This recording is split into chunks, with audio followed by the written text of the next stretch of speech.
They బను బను fans.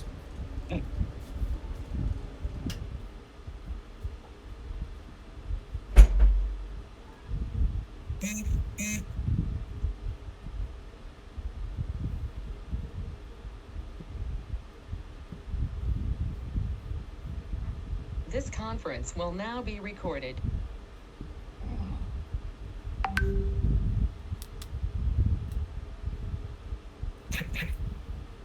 Welcome to doctor TSPR show. నేను మీ doctor Thangella Sivaprasad Reddy alias doctor TSPR. నమస్తే, ఆదాబ్, హలో.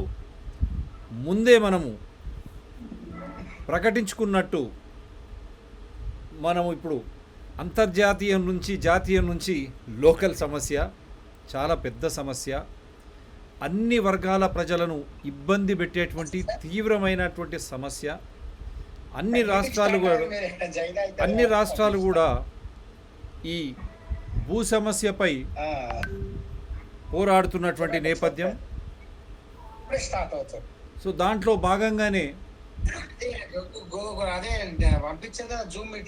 భాగంగానే మనం ఈరోజు ఈ షోను చేస్తూ ఉన్నాం. దీంట్లో ముఖ్య ఉద్దేశం ఏమి అంటే, భూములు గత ఆంధ్రప్రదేశ్ కాలంలో కానీ, ఆంధ్రప్రదేశ్ కంటే ముందు కానీ, మళ్ళీ ఇప్పుడు తెలంగాణ రాష్ట్రం వచ్చిన తర్వాత గ్రామము తర్వాత పట్టణము, ఈ భూములు ఏ విధంగా విస్తీరణ కానీ, దాని తర్వాత దానికి ఉన్న సరిహద్దులు కానీ, ఇవన్నీ జోడించి వారికి యథార్థంగా ఉండే పట్టాలు కానీ, మిగతా చాలా రకాలైనటువంటి భూములు కూడా, ప్రభుత్వం పంచినటువంటి భూములు కానీ, అసైన్డ్ ల్యాండ్స్ కూడా అంటూ ఉన్నాం మనం. అట్లా భిన్నమైనటువంటి కోణాల్లో ఉన్నటువంటి భూములు, వాటన్నిటినీ ఒక పద్ధతి ప్రకారం భూ సర్వే చేసిన తర్వాతనే ఈ సరిహద్దులను ముందు ఏవైతే భూములు, ఎక్కడ సమస్య లేనటువంటి భూములు, ఆయా గ్రామాల్లో భూ సర్వే ద్వారా సరిహద్దులు నిర్ణయించి వారికి తగిన పట్టాలు ఆ సర్వే నంబర్తో పాటు విస్తీర్ణంతో పాటు ఇవి భూమిలో ఎక్కించాల్సినటువంటి మన ధరణి పోర్టల్ కానీ ఇప్పుడు కొత్తగా తీసుకొచ్చినారు. దాంట్లో ఈ జాబితా అంతా కూడా పెట్టాల్సినటువంటి అవసరం ఎంతైనా ఉందని తెలంగాణ రాష్ట్ర సమితి గత ఎన్నికల్లో కానీ ఈ ఎన్నికల్లో కూడా తన మేనిఫెస్టోలో, ఎలక్షన్ మేనిఫెస్టోలో టైటిల్ గ్యారంటీ అంటే భూమిది ఒక సర్టిఫికేట్ ప్రభుత్వం ఇచ్చిన తర్వాత ఆ భూమి గాన ఎటువంటి ఆక్రమణకు కానీ లేకపోతే వేరే విధమైనటువంటి ఇబ్బందులకు గురైతే ప్రభుత్వమే బాధ్యత వహిస్తుంది అని తెలంగాణ రాష్ట్ర సమితి కల్వకుంట్ల చంద్రశేఖరరావు గారి ఎన్నికల మేనిఫెస్టోలో ఉన్నమాట. ఇది ఎంతమందికి తెలుసు? దాంట్లో భాగంగానే గత ప్రభుత్వం కానీ ఇప్పుడు వచ్చిన ప్రభుత్వంలో వారు, ఎందుకంటే కేంద్ర ప్రభుత్వం నుంచి కూడా దీనికి సపరేట్ ఒక బడ్జెట్ ద్వారా ఈ భూ సర్వే నిర్వహించుకోవడానికి, దాని తర్వాత ఈ రికార్డులు సరిచేసి ఒక పద్ధతి ప్రకారం ఈ భూముల జాబితాను చేసే విధంగా, పారదర్శకంగా జవాబుదారుతనంతో ఉండే విధంగా కేంద్ర బడ్జెట్ కూడా ఉంది. ఆంధ్రప్రదేశ్ రాష్ట్రం కూడా అదే కోలా పోతూ ఉంది. కానీ అనూహ్యంగా మన దగ్గర భూ సర్వే నల్సర్ కూడా చూసాము. నల్సర్తో వారు ఒక కమిటీ కూడా వేసి మేము ఇది పద్ధతి ప్రకారం పోతామని చెప్పి ఆ ఆగమేఘాల మీద చేసినటువంటి ఆ భూ సర్వే కొద్ది ప్రాంతాలకే పరిమితం కావడం, ఒకటేసారి 60 లక్షల ఎకరాలు అప్పుడు ఎక్కువ రావడం, దాని తర్వాత మళ్ళీ ఏమై తక్కువ రావడం, ఇవన్నీ ఈ గందరగోళాల మధ్య ధరణి పోర్టల్లో అన్ని భూములను మేము పొందుపరుస్తాం అని ఒక చట్టం ద్వారా, ఒక ఆర్డినెన్స్ ద్వారా వారు మన ముందుకు తీసుకురావడం, దాన్ని హైకోర్టులో కూడా పెద్ద ఎత్తున ఛాలెంజ్ చేస్తే పట్టణాల్లో కానీ మిగతా చోట కానీ ఇవన్నీ అడగకూడదు, ఎందుకంటే వారు ఆధార్ కానీ మిగతావన్నీ అడుగుతూ ఉంటే అవి అడగకూడదని ఒక ఆర్డర్ రావడం. ఎందుకంటూ అవునంటే ఈ రికార్డులు ఎవరు చేస్తూ ఉన్నారు, ఎక్కడ పొందుపరుస్తూ ఉన్నారు, దీనికి టైటిల్ గ్యారంటీ ఏ విధంగా ఉంటుంది, ఆ టైటిల్ గ్యారంటీకి ముందు నిజంగా ఈ భూమి ఎవరిది, ఆ సరిహద్దులో ఏమైనా గొడవ ఉందా అనే ఒక సర్వే నిర్వహించకుండానే ఉన్నట్ పలంగా సబ్ రిజిస్ట్రార్ హక్కులు కూడా మండల్ రెవెన్యూ ఆఫీసర్కి ఇవ్వడం ద్వారా చెలరేగినటువంటి గందరగోళం ఆ పరిస్థితుల్లో మనము ఈరోజు ఈ లైవ్ షో తీసుకోవడం జరిగింది. ఇంతకుముందు కూడా నల్సర్ భూమి సునీల్ కుమార్ ద్వారా, అప్పుడు నేను మిడ్ డే పాలిటిక్స్ కానీ మన డాక్టర్ టీఎస్పీఆర్ ఛానల్ ద్వారా కూడా పెద్ద ఎత్తున అన్ని విషయాలు క్రోడీకరించి మనం లైవ్ షోస్ కూడా చేయడం జరిగింది. దాంట్లో కొనసాగింపుగా గత సంవత్సరం కూడా మనం చేవెళ్ళ నుంచి స్వామి గారు వారు పండితులు, అక్కడ వారికి ఈ భూమి విషయంలో భూమిని పరిశ్రమలకు ఇవ్వాలా అనే నేపథ్యంలో వీరికి ఇచ్చినటువంటి మువావజా నష్టపరిహారం తక్కువ, మళ్ళా ప్రభుత్వమే పరిశ్రమలకు పెద్ద ఎత్తున వేరే విధంగా అమ్ముకోవడం, ఆ రోజు కూడా మనము దాన్ని ప్రతిఘటిస్తూ వారు ఆ గ్రామం అంతా ప్రతిఘటించినప్పుడు కూడా లైవ్ షోస్ చేశాం. అదే చేవెళ్ళ స్వామి గారు ఈరోజు చేవెళ్ళ నుంచి ఈ భూ తగాదాలు, ఈ ధరణి పట్ల ప్రజలకు ఉన్నటువంటి అనుమానాలు, వారి పడుతున్నటువంటి ఇబ్బందులు మనం చర్చిద్దామని చెప్పిన పిదప మనం ఈరోజు ఈ లైవ్ షో తీసుకోవడం జరిగింది. అదేవిధంగా మనకు డిపి రెడ్డి గారు, ఆంజనేయులు గారు, తర్వాత ఇంకా కొందరు ప్రముఖులు జాయిన్ అవుతారు, వారు కూడా మనతో. స్వామి గారు, ముందు మాటగా మీరు ఒక మాట చెప్పండి, దాని తర్వాత కొన్ని హెడ్లైన్స్ నేను చూపిస్తాను. మీరు దీన్ని ఓపెన్ చేసి మాట్లాడండి. ఇది గ్రీన్ కావాలి, ఇది పచ్చ రంగు కావాలి, ఇది పచ్చ రంగు కావాలి, ఇది పచ్చగా కావాలి.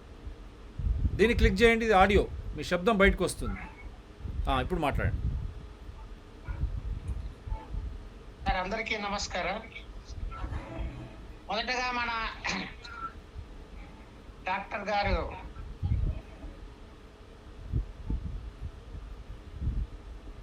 డాక్టర్ శివప్రసాద్ రెడ్డి గారి ఛానల్కు ధన్యవాదాలు సార్. మీరు చాలా ప్రజలకు ఎక్కడైతే సమస్యలు ఉన్నాయో అక్కడ మీరు కనపడి వాళ్ళ సమస్యలను ప్రభుత్వ దృష్టికి తీసుకుపోవడంలో ముందున్నందుకు మీకు ముఖ్యంగా ధన్యవాదాలు తెలియజేస్తూ, ఇలాంటి కార్యక్రమాలు ఇంకా ముందు కూడా ఎన్ని చేయాలని మేము ఆశిస్తూ, అయితే ఇక్కడ వ్యవసాయ భూముల యొక్క చట్టబద్ధత గురించి ఇప్పుడు కొన్ని మీరు విషయాలు చెప్పారు.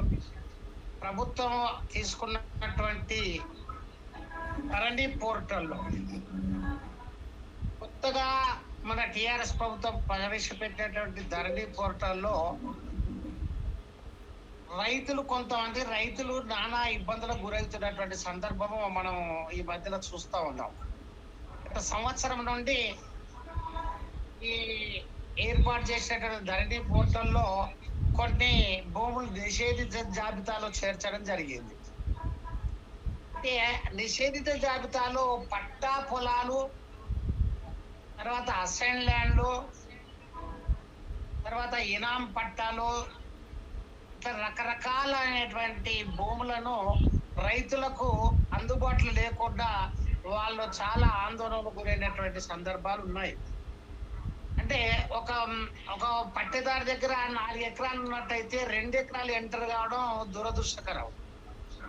సరే, ప్రభుత్వం చేస్తున్నటువంటి పని మంచిదనే ఉద్దేశంతో చేస్తూ ఉండొచ్చు, కానీ మనకు అక్కడ ఏమైందనంటే పట్టా పొలాలు కూడా నిషేధిత జరగడం వల్ల ఆ రైతు తెలుసుకోలేకపోవడం వల్ల ఇలా కల్వకుర్తిలో ఒక రైతు హఠాన్ మరణం చెందినటువంటి సందర్భం ఈ రోజు మీరు చూడాలి. నిజంగా ఇలా 1-2 సందర్భాల్లో రైతులు మరణించడం జరిగింది. వారికి కూడా మనం నివాళులు అర్పించాల్సిన అవసరం ఎంతైనా ఉంది. మరి ఆ ఒక జీవి పోయింది అని అంటే ఆ యొక్క రైతు పరిస్థితి ఎంత దయనీయంగా ఉన్నది. అయితే ఆ పరిస్థితిలో ఆ కుటుంబ ఆవేదన ఏ విధంగా ఉందో అనేది మనం బాగా గమనించాల్సిన అవసరం. అట్లాగే ఇప్పుడు ఎక్స్-సర్వీస్ మెన్, ఫ్రీడమ్ ఫైటర్స్, మరి వాళ్ళు చేసే దౌర్భాగ్యం ఏంటి? వాళ్ళ మీద చిన్న చూపు చూపడం ఏంటి ప్రభుత్వం? వాళ్ళకి ఇచ్చినటువంటి పొలాన్ని పట్టా పొలంగా చూపించాల్సినటువంటి అవసరం ఎంతైనా ఉంది.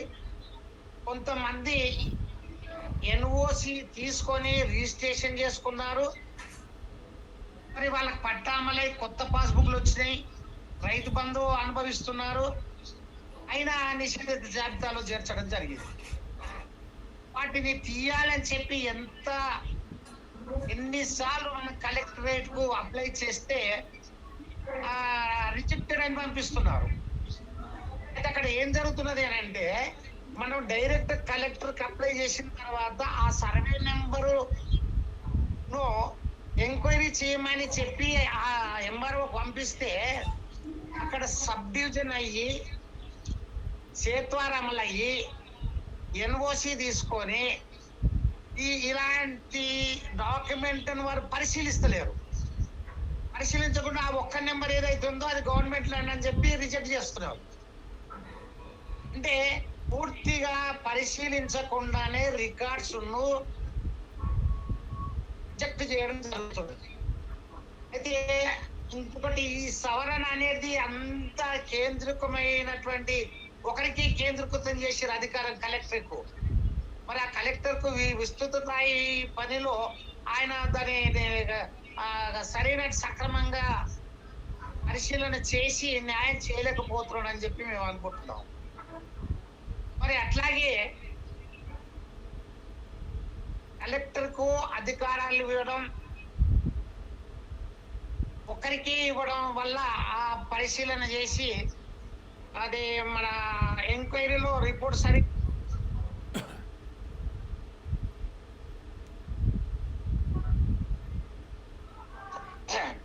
మరి ఇట్లా ఈ రైతులను నానా ఇబ్బందులు పెట్టి ఈ ధరణి పోర్టల్ మరి ఈ రోజు మనకు హైకోర్టు ద్వారా తెలిసినటువంటి సందర్భం ఉన్నది. అసలు మన చట్ట ప్రకారంగా తహసీల్దార్లకు రిజిస్ట్రేషన్ చేసే హక్కు లేదు. అది చట్ట సవరణ జరిగిన తర్వాత మాత్రమే రిజిస్ట్రేషన్ చేయాల్సినటువంటి రైట్ ఉన్నది. రిజిస్టర్కే రిజిస్ట్రేషన్ చెయ్యాలి. మరి ఇలా మన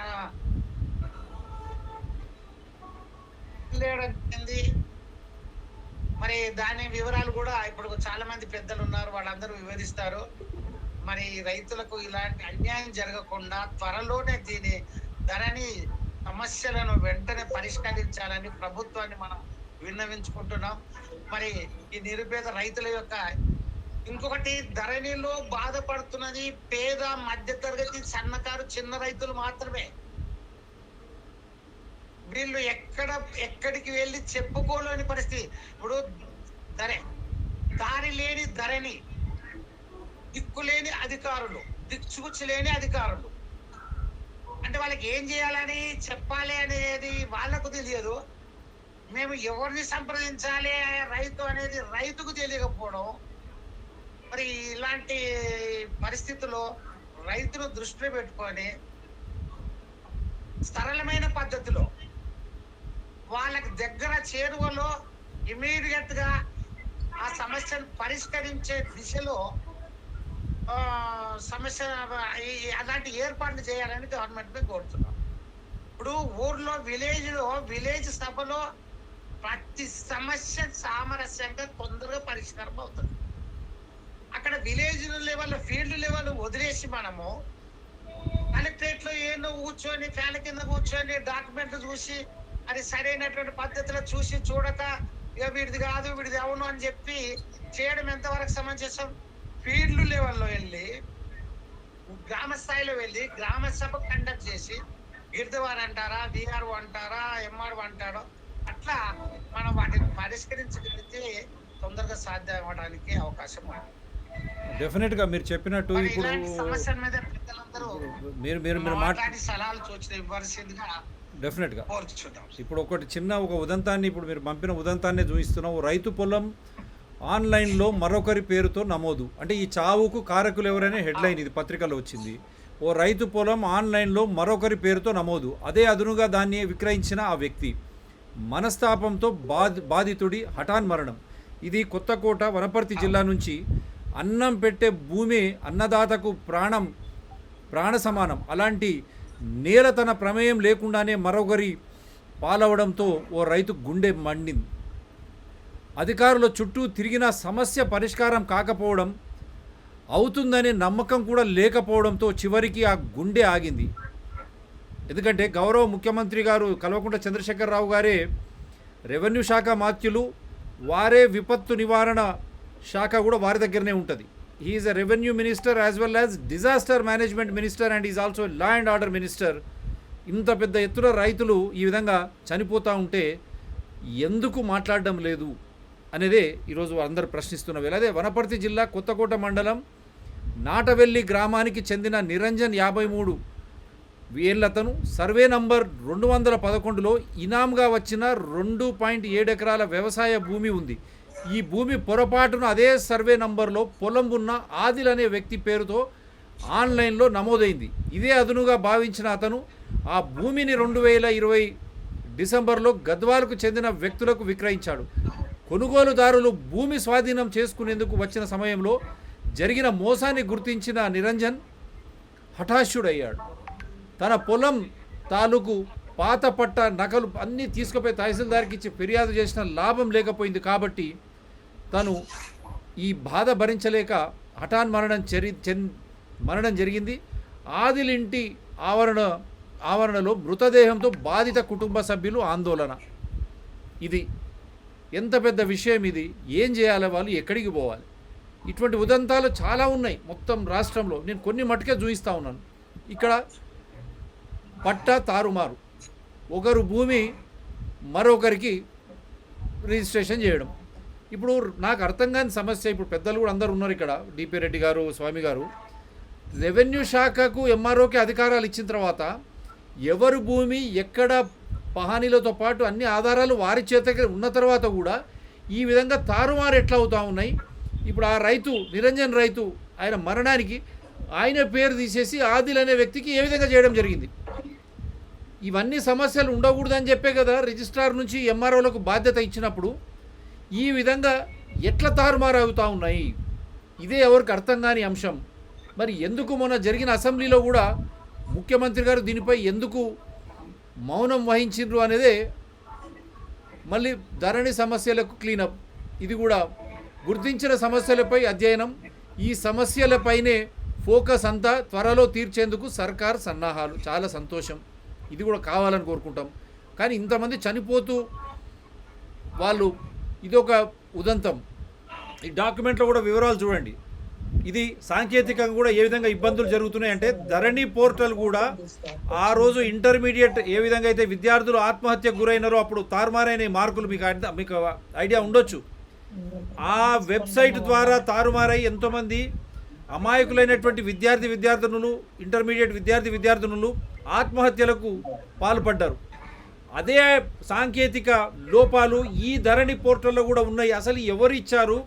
ఇది చట్టం ద్వారా ఇచ్చారా? ఎవరు దీన్ని నిర్వహిస్తున్నారు? రేపు ఇటువంటి తప్పులు జరిగితే ఎవరు బాధ్యత వహించాలా? ఎందుకంటే టీఆర్ఎస్ మేనిఫెస్టోలో చాలా క్లియర్గా పెట్టారు, టైటిల్ గ్యారంటీ ఇస్తామని.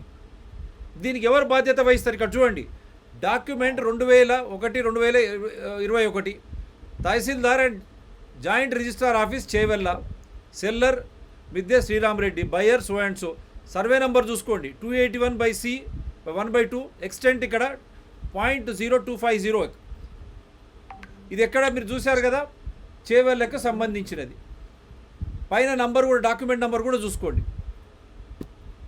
ఇదే డాక్యుమెంట్ నెంబర్ కూడా చూడండి, మళ్ళీ సేమ్ డాక్యుమెంట్ నెంబర్ ఇక్కడ చూడండి. ఇక్కడ ఎక్కడ ఉంది ఇది?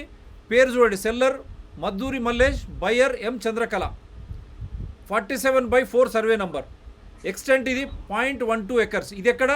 Tahsildar and joint registrar office Shabad, 15 July 2021. మీకు అర్థమైంది అనుకుంటా, ప్రపంచమంతా చూడాలి ఇది. ఇంత పెద్ద సాంకేతిక లోపాలు ఉన్న తర్వాత అసెంబ్లీలో, మొన్న జరిగిన అసెంబ్లీలో ఎందుకు చర్చించలేదు? గౌరవ ముఖ్యమంత్రి గారే రెవెన్యూ శాఖ మంత్రి. మరి దీనికి ఏం జవాబు చెప్తారు? ఇటువంటి తప్పిదాలు జరుగుతూ ఉంటే ఏ విధంగా రైతులు ఆందోళనకు గురిగారు? రైతులే కాదు, సామాన్యమైనటువంటి మధ్యతరగతి కుటుంబీకులు కొద్దిగా భూమి మన పట్టణాల్లో కానీ చుట్టుపక్కల ప్రాంతాల్లో కొని అది బిడ్డ పెళ్ళికో చదువులకో లేక వాళ్ళకి రేపు పొద్దున ఏదైనా అవసరానికి వస్తుంది అనే ఒక పొదుపు విషయంలో కూడా పెట్టుకున్నటువంటి భూమి ఈ విధంగా తప్పుడు సాంకేతికంగా కూడా, ఎందుకంటే ఇది 2001-2021, ఇది షాబాద్. ఇంతకుముందు చూపించిన డాక్యుమెంట్ చూడండి, 2001 2021 ఇది tahsildar and joint register office Chevella, ఒకటే నంబరు, సెల్లర్ వేరు, ఇది వేరు, సర్వే నంబర్లు వేరు, అన్ని ఆధారాలతో మీ స్క్రీన్ మీద పెట్టడం జరిగింది. ఇంత పెద్ద తప్పిదాలు జరుగుతూ ఉంటే నిమ్మకు నీరెత్తనట్టు అధికార గణం కానీ, మరి దీనికి మంత్రి సబ్ కమిటీ కూడా ఉందనుకుంటా, ఎందుకు జవాబు చెప్పడం లేదనే విషయమే ఈరోజు చర్చలకు మనం ప్రాధాన్యంగా తీసుకొద్దాం. ఇవన్నీ ఆధారాలు ఇట్లా చాలా వచ్చినాయి. చేయవలరా మన స్వామి గారు పంపిన ఆధారాలు కూడా ఇంకా 100 ఆధారాలు ఉన్నాయి. అవన్నీ చూపించే బదులు మనం చర్చలోకి వెళ్దాం. దీన్ని ఎట్లా చేద్దాం, ఏం చేద్దాం. పద్మ గారు కూడా వచ్చారు. నమస్కారం మేడం. పద్మ గారు మీతో మొదలు పెడదాం. నమస్తే. పద్మ గారు చెప్పండి. మనము స్నేహ టీవీలో కూడా మిడ్ డే పాలిటిక్స్లో కూడా అప్పుడు కూడా రైతుల విషయంలో ఇదే మాట్లాడాము. ఆ రోజు కూడా ఇంటర్మీడియట్ విద్యార్థులు ఏ విధంగా ఆత్మహత్యలు చేసుకున్నారు, ఎవడికో అప్పచెప్తే ఆల్ ఆఫ్ ఎ సడన్ తీసుకుపోయి వెబ్సైట్ నిర్వహించండి అని. మళ్ళీ అవే తప్పిదాలు ఇక్కడ జరుగుతున్నాయా? మళ్ళీ ఇప్పుడు ఇది కూడా, ఎందుకంటే యావత్ రాష్ట్రం దీనికి బలైపోతుందా? పద్మ గారు. అందరికీ నమస్కారం అండి. ధరణి సంబంధించిన మొట్టమొదటి సారిగా రాష్ట్ర ప్రభుత్వం తీసుకున్న నిర్ణయం పట్ల తెలంగాణ రాష్ట్ర రైతు సంఘం ఆధ్వర్యంలో అన్ని మండల కేంద్రాలలో ధర్నాలు నిర్వహించి భూమిని సమగ్రంగా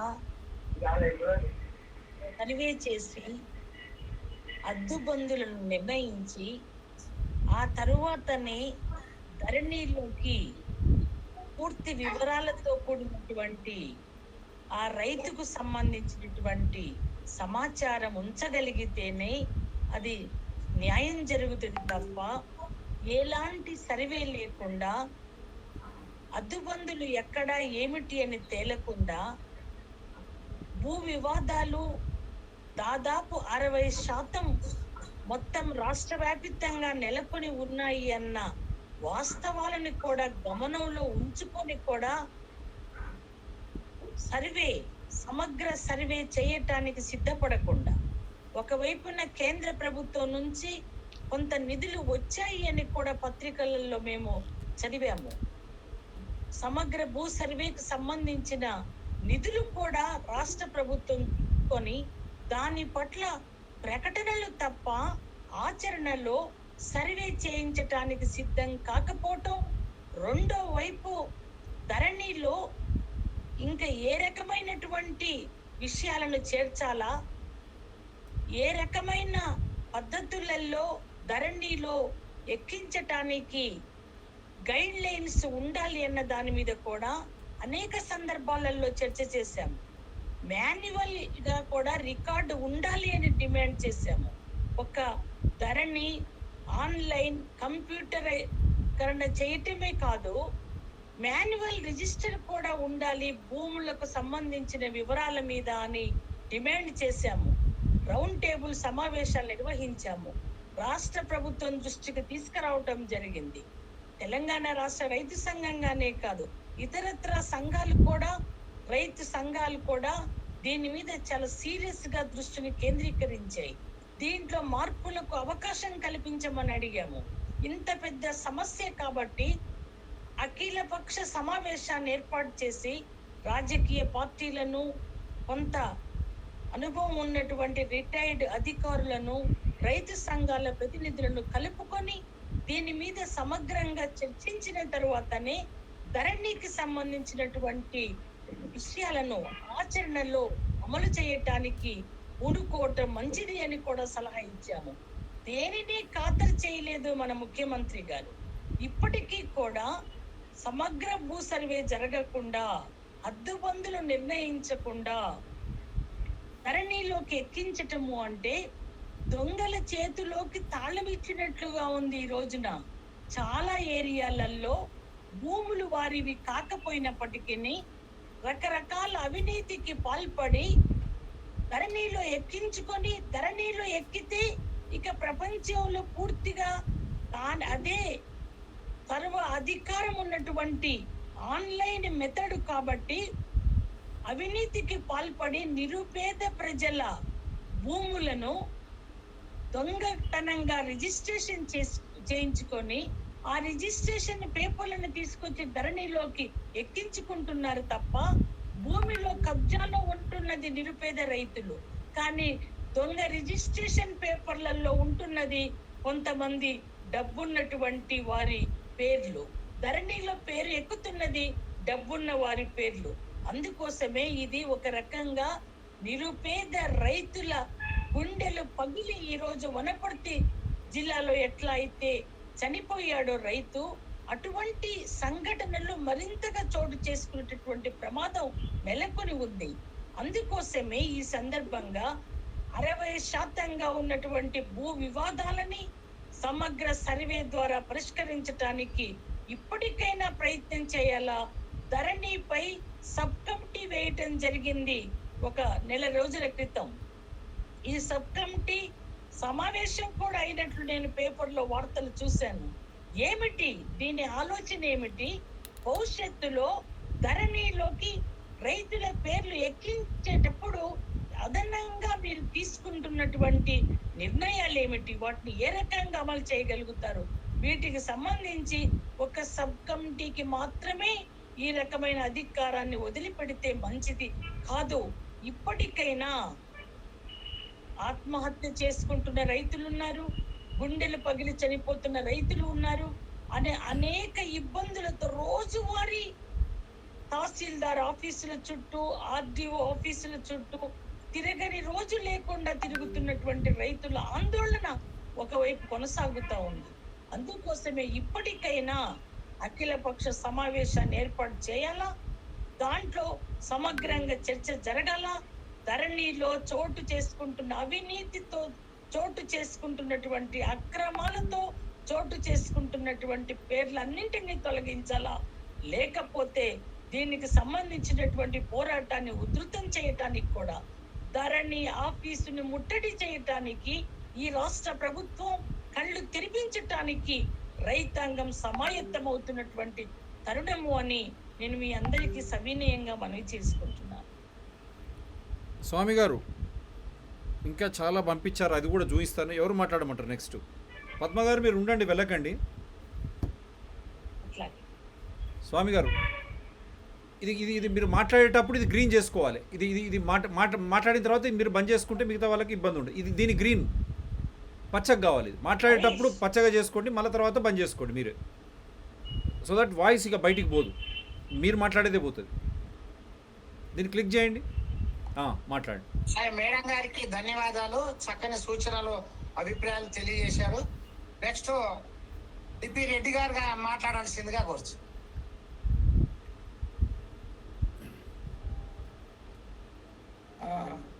నమస్కారం, అందరికి నమస్కారం. మిగతా వాళ్ళు కొద్దిగా మ్యూట్ చేసుకోండి. మిగతా వాళ్ళు మ్యూట్ చేసుకుంటే అదొక్క వాయిసే మనకు ప్రపంచానికి పోతుంది. లేదంటే మీ దగ్గర ఉన్న వాయిస్ అంతా మళ్ళీ దాంట్లో వస్తుంది. చెప్పండి డిపి రెడ్డి గారు. అందరికి నమస్కారము. పద్మ గారు, స్వామి గారు అంతా చెప్పారు. యాక్చువల్ ఈ భూ సమస్యల వేదిక అని మొన్న నరసింహారెడ్డి గారు ఈ జర్నలిస్ట్ వాళ్ళందరినీ కలిసి ప్రోగ్రామ్స్ పెట్టాడు. జర్నలిస్ట్ తోని మీడియా సమావేశాలు కూడా పెట్టాడు. మెయిన్ లైన్లో ఎందుకైతుందంటే ఈ ఇనిషియల్ గా విలేజ్ లెవెల్లో సర్వే దాని మీద లేదు. ఇంతకుముందు పట్వారి వాళ్ళు ఎంఆర్ వాళ్ళు బీఆర్ వాళ్ళు ఉన్నప్పుడు చేస్తుండే, ఈసారి అది లేనే లేదు. ఇష్టం వచ్చినట్టు చేసిన కాంట్రాక్ట్ లేబర్ పెట్టి కాంట్రాక్ట్ ఎంప్లాయీస్ వాడు ఫాదర్ పేరు తప్పు రాస్తాడు, లేకుంటే సర్వే నంబర్ వాళ్ళకి తెలియదు. 10th క్లాస్ పిల్లలు ఏదో ఉన్నారు, అటువంటితోనే అయింది. ఇంకోటి మెయిన్ ప్రాబ్లమ్స్ కొన్ని ఏమున్నాయంటే, మీకు తెలిసే ఉంటుంది అనుకుంటా, ఒక శ్రీ అనే పేరు మీద 2 lakhs acres ఉంది. ఇప్పుడు నిషేధిత భూములు 20 lakhs acres ఉంటాయి. శ్రీ అనే అతని పేరు మీద 2 lakhs acres ఉంది. అన్ని ఇంత దానం ఉంది అన్నట్టు. అట్లా దాంతో నిషేధిత జాతరకు పోయిన తర్వాత, ఇప్పుడు నేను నా ఎగ్జాంపుల్ చెప్తానండి. నేను షామీర్పేట దగ్గర, అంటే ఈ ములుగు మండలం సిద్దిపేట డిస్ట్రిక్ట్, దాంట్లో మేము ఇండస్ట్రీ పెట్టినప్పుడు ఒకటి ల్యాండ్ కొనుక్కున్నాను అక్కడ దగ్గర 1987లో. నేను ఫారెన్కి వెళ్ళి వచ్చి ఇండస్ట్రీ పెట్టినప్పుడు దానికి మార్గేజ్ కూడా ఇచ్చాను. అదే bank working capital working capital bank ఇస్తే బ్యాంక్ ఇచ్చింది, మళ్ళీ మేము బ్యాంక్ లోన్ క్లియర్ చేసిన తర్వాత మళ్ళీ నాకు వచ్చింది. 2017 తర్వాత ఇప్పుడు 2020లో ఈ 1 year నుంచి అది నిషేధిత జాబితాలకు వచ్చింది. ఎందుకంటే అప్పుడు డీటెయిల్గా మేమంతా ఎంక్వైరీ చేస్తే టోటల్ ఆ సర్వే నెంబర్ 52 సర్వే నెంబర్ 8 ఉంది. అందులో ఒక 2 acres ముస్లిం ప్రాపర్టీస్ ఉన్నది, కొంచెం 20-30 ఎకరాలు. 2 acres కోర్టు పోయింది వాటికి, అంటే మొత్తం 84 ఎకరాలను ప్రొహిబిటెడ్ నిషేధిత జాబితాలు పెట్టింది. అట్లా ఇటువంటి ఒకసారి ఇరిగేషన్ ప్రాజెక్ట్ ఇస్తే 10 cents ఉన్నా కానీ దాన్ని నిషేధిత జాబితాలు పెట్టేసింది. వీధులు ఎవరన్నా లేకపోతే ఇండ్లు కొత్తగా ఉన్నాయి 6 ఇండ్లు అవిటి కట్టగానే అట్లే చేస్తున్నారు. ఇప్పుడు అవి నన్ను ఎంఎన్ రెడ్డి గారితో పోయినాం మేము 2-3 సార్లు ఇక్కడ ములుగు అండ్ గజ్వేల్ ఆర్డీఓ ఆఫీస్లకు. అక్కడ పోతే తెలుస్తుంది ఏంటంటే, మీరు ఇప్పుడు ఇంతకుముందు రెడ్డి గారు శివప్రసాద్ రెడ్డి మీరే అన్నారు, ఇంటర్మీడియట్ ఎగ్జామ్స్ అప్పుడు కొన్ని గడబడలు అయినాయి. పాపం ఫస్ట్ క్లాస్ పిల్లలు మంచి హైయర్ మార్కులతో పాస్ అయ్యేటువంటి ఫెయిల్ చేసి, దానికి మేము కూడా చూశాను. అటువంటిది అదే ఏది అది కంపెనీ పేరు గ్లోబరీనా పేరు మీద 21 మంది అమ్మాయిలు అబ్బాయిలు చనిపోయారు, అంటే సూసైడ్ చేసుకున్నారు. దానికి మేము టీడీఎఫ్ తరఫున మేము సపోర్ట్ చేసినాం, కానీ ఏం లాభం ఇంతవరకు ఏం కాలేదు. రెడ్డి గారు హైకోర్టు త్రిసభ్య కమిటీ వేసిన తర్వాత అప్పుడు పాస్య పద్మ గారు మేము మొత్తుకున్నాం అప్పుడు పిల్లలని ఎట్లా ఏ విధంగా ఏం చేయాలని. ఇంతవరకు దానిపై ఏం లేదు. హైకోర్టు కూడా ఎట్లా ఊరుకుంటుందో మాకు అర్థం కాలేదు, ఇంతమంది విలువైన ప్రాణాలు పోయిన తర్వాత.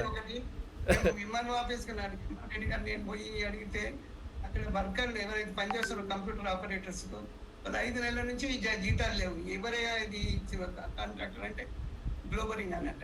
అట్లుంది కదా, ఇది కూడా దాంట్లో రామచంద్ర, ఇది కూడా ఇంకెంత పెద్ద మోసం. అందు గురించి అడుగుతున్నాం, ఎంత పెద్ద భూ సమస్య. ఇంకోటి నిన్ననే మేము కేసీఆర్ గారు కూడా మా ఇంకా ఎక్సలెంట్ ఉంది అని చెప్తున్నాడు. ధరణి చెప్పినట్టు ఇప్పుడు ఎక్సలెంట్ అంటే ఇంకా కొన్ని చూపిస్తాను, మరి ఆయన దేంట్లో ఎక్సలెంట్ ఉందో ఇంకా కొన్ని చూపిస్తాను. ఇప్పుడు సోమేష్ కుమార్ కేసీఆర్ ఇద్దరు రెవెన్యూ అంతా మొత్తం నాశనం చేస్తున్నారు, అంత అధ్వానం అయిపోయింది. చూడండి ఇవన్నీ ప్రాబ్లమ్స్. ఇంకా ఎంఎన్ రెడ్డి గారు చేస్తున్నాడు, ఇప్పుడు ఈ రోజు లేట్ అయినా కానీ ఇంకేమంటే మళ్ళీ మాట్లాడు. Thank you. స్వామి గారు నెక్స్ట్ ఎవరు మాట్లాడాలి చెప్పండి. ఇంకా చూపిస్తున్నా ఇప్పుడు ఆయన, మరి ఆయన అంత గొప్పగా ఉందంటే మరి ఇవన్నీ ఎందుకు వస్తున్నాయి వార్తల్లో? నేను వార్తల్లో వచ్చినవే చూపిస్తున్నా సార్, వేరే ఏవి లేదు. చెప్పండి స్వామి గారు, మాట్లాడించండి వేరే ఎవరితో. సతీష్ రెడ్డి గారు సార్ అది మీరు అన్మ్యూట్ చేసుకొని మాట్లాడండి. సతీష్ రెడ్డి గారు, మీరు ఏ ప్రాంతం నుంచి ఎక్కడి నుంచి అది అన్మ్యూట్ చేసుకొని మాట్లాడండి. ఇది గ్రీన్ కావాలి సతీష్ రెడ్డి గారు, మీరు అది రెడ్ ఉంది కదా, ఆడియో విల్ బికమ్ గ్రీన్. ధరణిలో సమస్యలు ఎట్లున్నాయి? యా సార్ చెప్పండి, మాట్లాడండి సతీష్ గారు. సార్ అక్కడ ఉన్న పెద్దలందరికీ నమస్కారం సార్. హలో, నేను కూడా ధరణిలో ఒక బాధితుడిని. హలో సార్ చెప్పండి ప్లీజ్, గో హెడ్.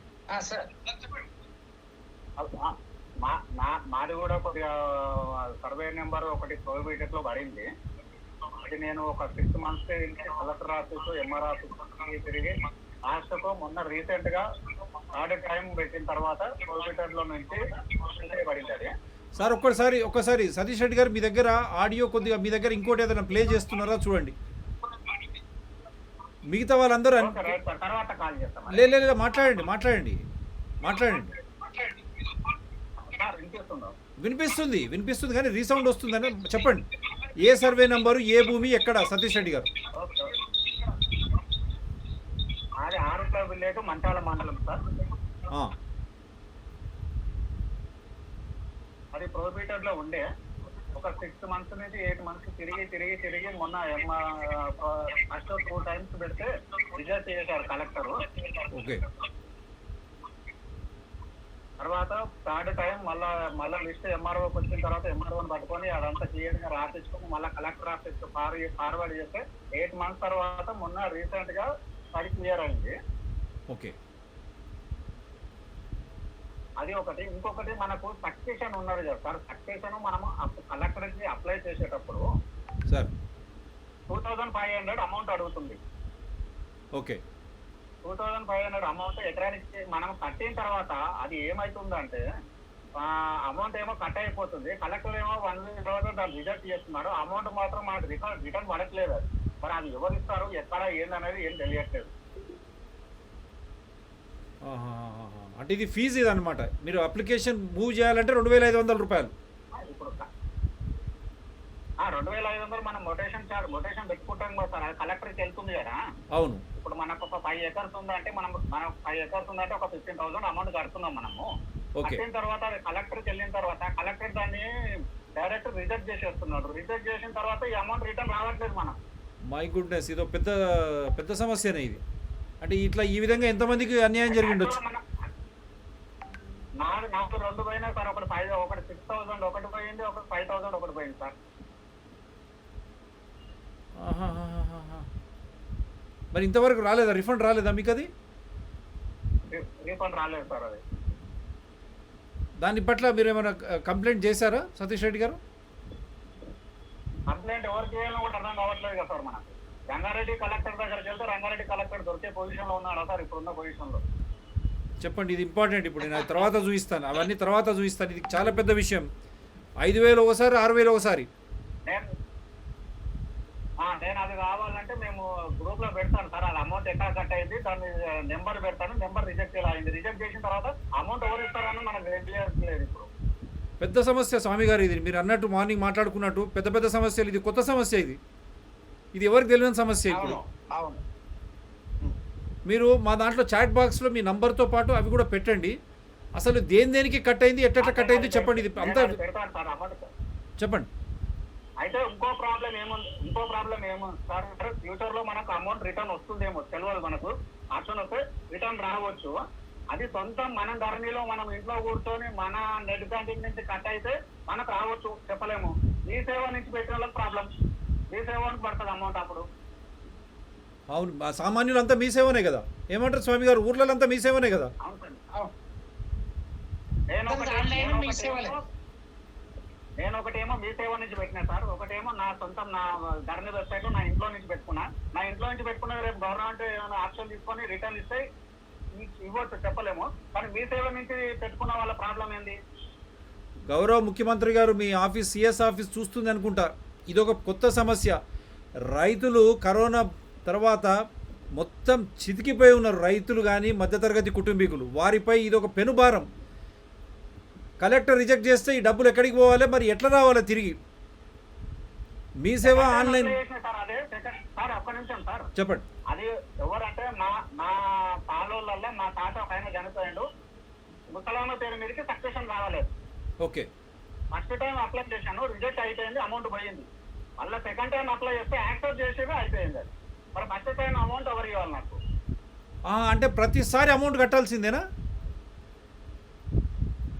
కట్టాల్సిందే సార్. కలెక్టర్ రిజెక్ట్ చేసిన తర్వాత మళ్ళీ అప్లై చేయాలి. ఇదేంది స్వామి గారు, ఇదేంది? ఇది కొత్త దందా ఓపెన్ చేసింది. డబ్బులు కట్టాలి. అంటే ఇది కొత్త దందా అన్నమాట రాష్ట్రం. స్లాట్ బుక్ కావాలంటే అప్లై చేయాలంటే స్లాట్ బుక్ కావాలంటే డబ్బులు పే చేస్తేనే స్లాట్ బుక్ టైం డిక్లేర్ చేస్తారు. My goodness sir. స్వామి గారు స్లాట్ బుక్ కావాలంటే ఫస్ట్ డైరెక్ట్ స్లాట్ బుకింగ్ అడగట్లేదు. అది ఫస్ట్ కలెక్టర్ కి పెట్టుకోవాలి. కలెక్టర్ కు పెట్టుకునేటప్పుడే అమౌంట్ కట్ అయిపోతుంది మనకు. స్లాట్ కలెక్టర్ ఓకే చేసింటే సార్, కలెక్టర్ ఓకే చేసిన తర్వాత మీరు స్లాట్ బుక్ చేసుకొని అమౌంట్ కట్టరు అంటే ఓకే. స్లాట్ బుక్ కాదు, ముందు మనం కలెక్టర్ పెట్టుకునేటప్పుడే అమౌంట్ కట్ అయిపోతుంది మనకు. అంటే నీ సమస్యకు పరిష్కారం లభిస్తుందో తెలియక ముందే డబ్బులు కట్ అవుతాయి. నిరాకరిస్తే డబ్బులు ఎక్కడికి పోతున్నావో తెలియదు. మళ్ళీ నువ్వు అప్లై చేసుకుంటే మళ్ళీ డబ్బులు కట్టాలి. మళ్ళీ కట్టాలి సార్. ఇది పెద్ద సమస్య కదండి. ఇంకొక ప్రాబ్లం నేను ఫేస్ చేసాను సార్. ఒకటి మా తాత వాళ్ళ తాత పేరు, మా తాతకు ఒక అతను కేసు వేశాడు. ఊరు పేరు చెప్పండి. 2005 లో కేసు వేశాడు. ఊరు పేరు తాళ్ళపల్లిగూడ విలేజ్, మంచాల మండలము, ఇబ్రాహీంపట్నం ఆర్డీఓ. ఓకే. అయితే అది 5 acres ల్యాండ్ సార్. అది 5 acres ల్యాండ్. అది ఏమైందంటే అపోజిషన్ వాళ్ళు 2005 లో మనకు ఇబ్రాహీంపట్నం సివిల్ కోర్టులో మన ఫేవర్ అయిపోయింది. అది ఓకే. అయిపోయిన తర్వాత అపోజిషన్ వాళ్ళు ఏం చేశారంటే కరెక్ట్ మనకు కొత్త పాస్బుక్లు వచ్చే మూమెంట్ లో ఆర్డీఓలో ఒక పిటిషన్ వేసి కొత్త పాస్బుక్లు ఆపేశారు. ఆపేసి ఇప్పుడు ధరణిలోకి వచ్చేసరికి మనకు ల్యాండ్ స్టాటస్ దగ్గర ఏమవుతుందంటే సివిల్ కోర్టు కేసు అని చూపిస్తుంది అక్కడ. ఉమ్, సివిల్ కోర్టు అయితే మనకు ఆర్టీఓ కేసులు మొత్తం తీసేసి ట్రిబ్యునల్ కి పెట్టారు కదా సార్. అవును. ట్రిబ్యునల్ కు పెడితే మేము ట్రిబ్యునల్ కు వెళ్ళినాము. ట్రిబ్యునల్ లో ఫస్ట్ టైం మన ఫేవర్ అయిపోయింది. ఓకే. సెకండ్ టైం హైకోర్టు ఒక ఆర్డర్ ఏమిచ్చిందంటే వన్ సైడ్ మీరు ఆర్డర్ తెచ్చిస్తారు, అపోజిషన్ వాళ్ళకు ఇంటిమేషన్ ఇవ్వాలంటే అపోజిషన్ వాళ్ళకి ఇంటిమేషన్ ఇచ్చారు. అపోజిషన్ మళ్ళీ లాయర్ను పెట్టుకుంటూ మనకు ట్రిబ్యునల్ లో సెకండ్ టైం కూడా అయిపోయింది. ఓకే.